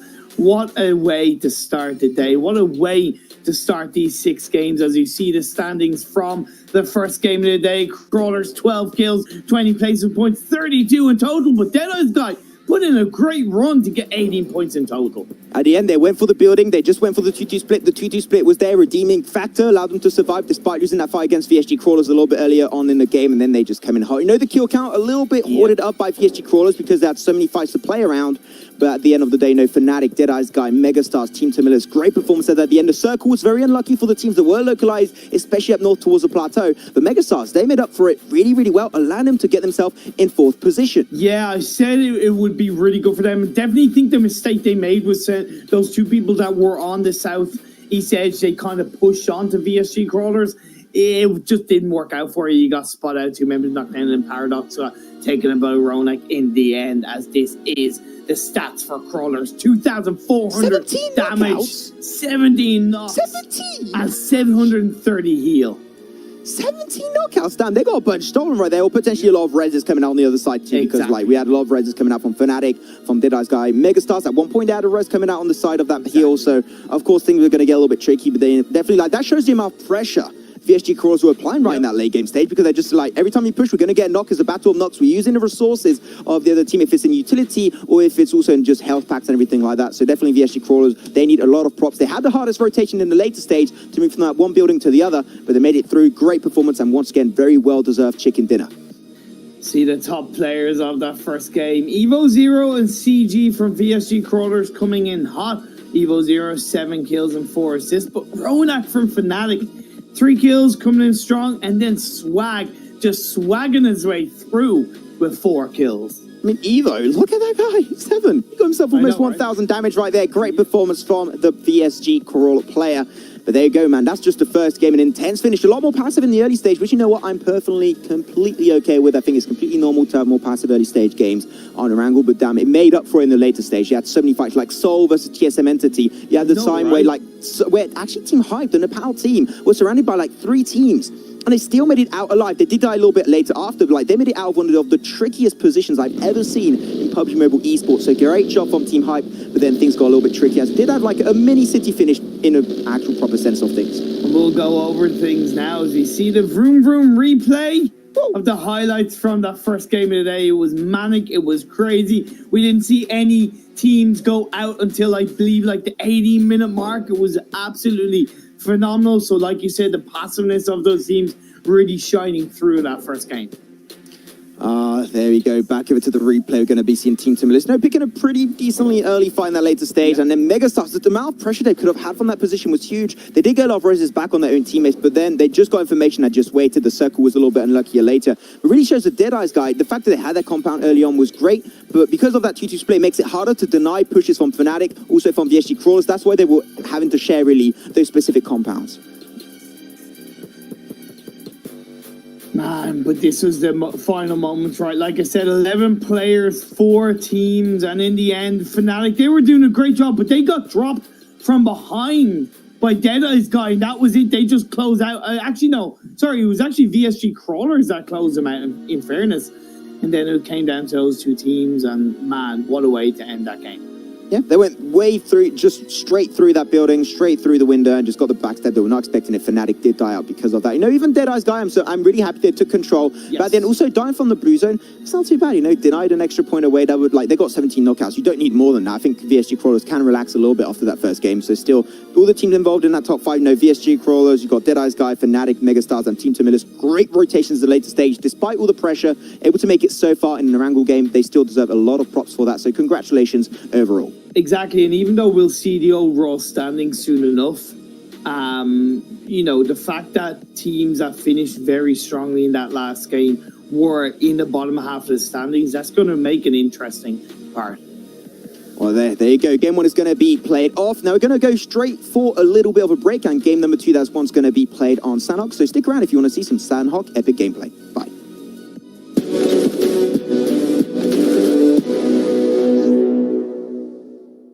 Since 1948, Direct Relief has sent a lot of boxes to a lot of places. But it's never been about the boxes. It's about the compassion that fills them and the people who need them. It's not about the life-saving drugs and supplies inside the box. It's that people are alive because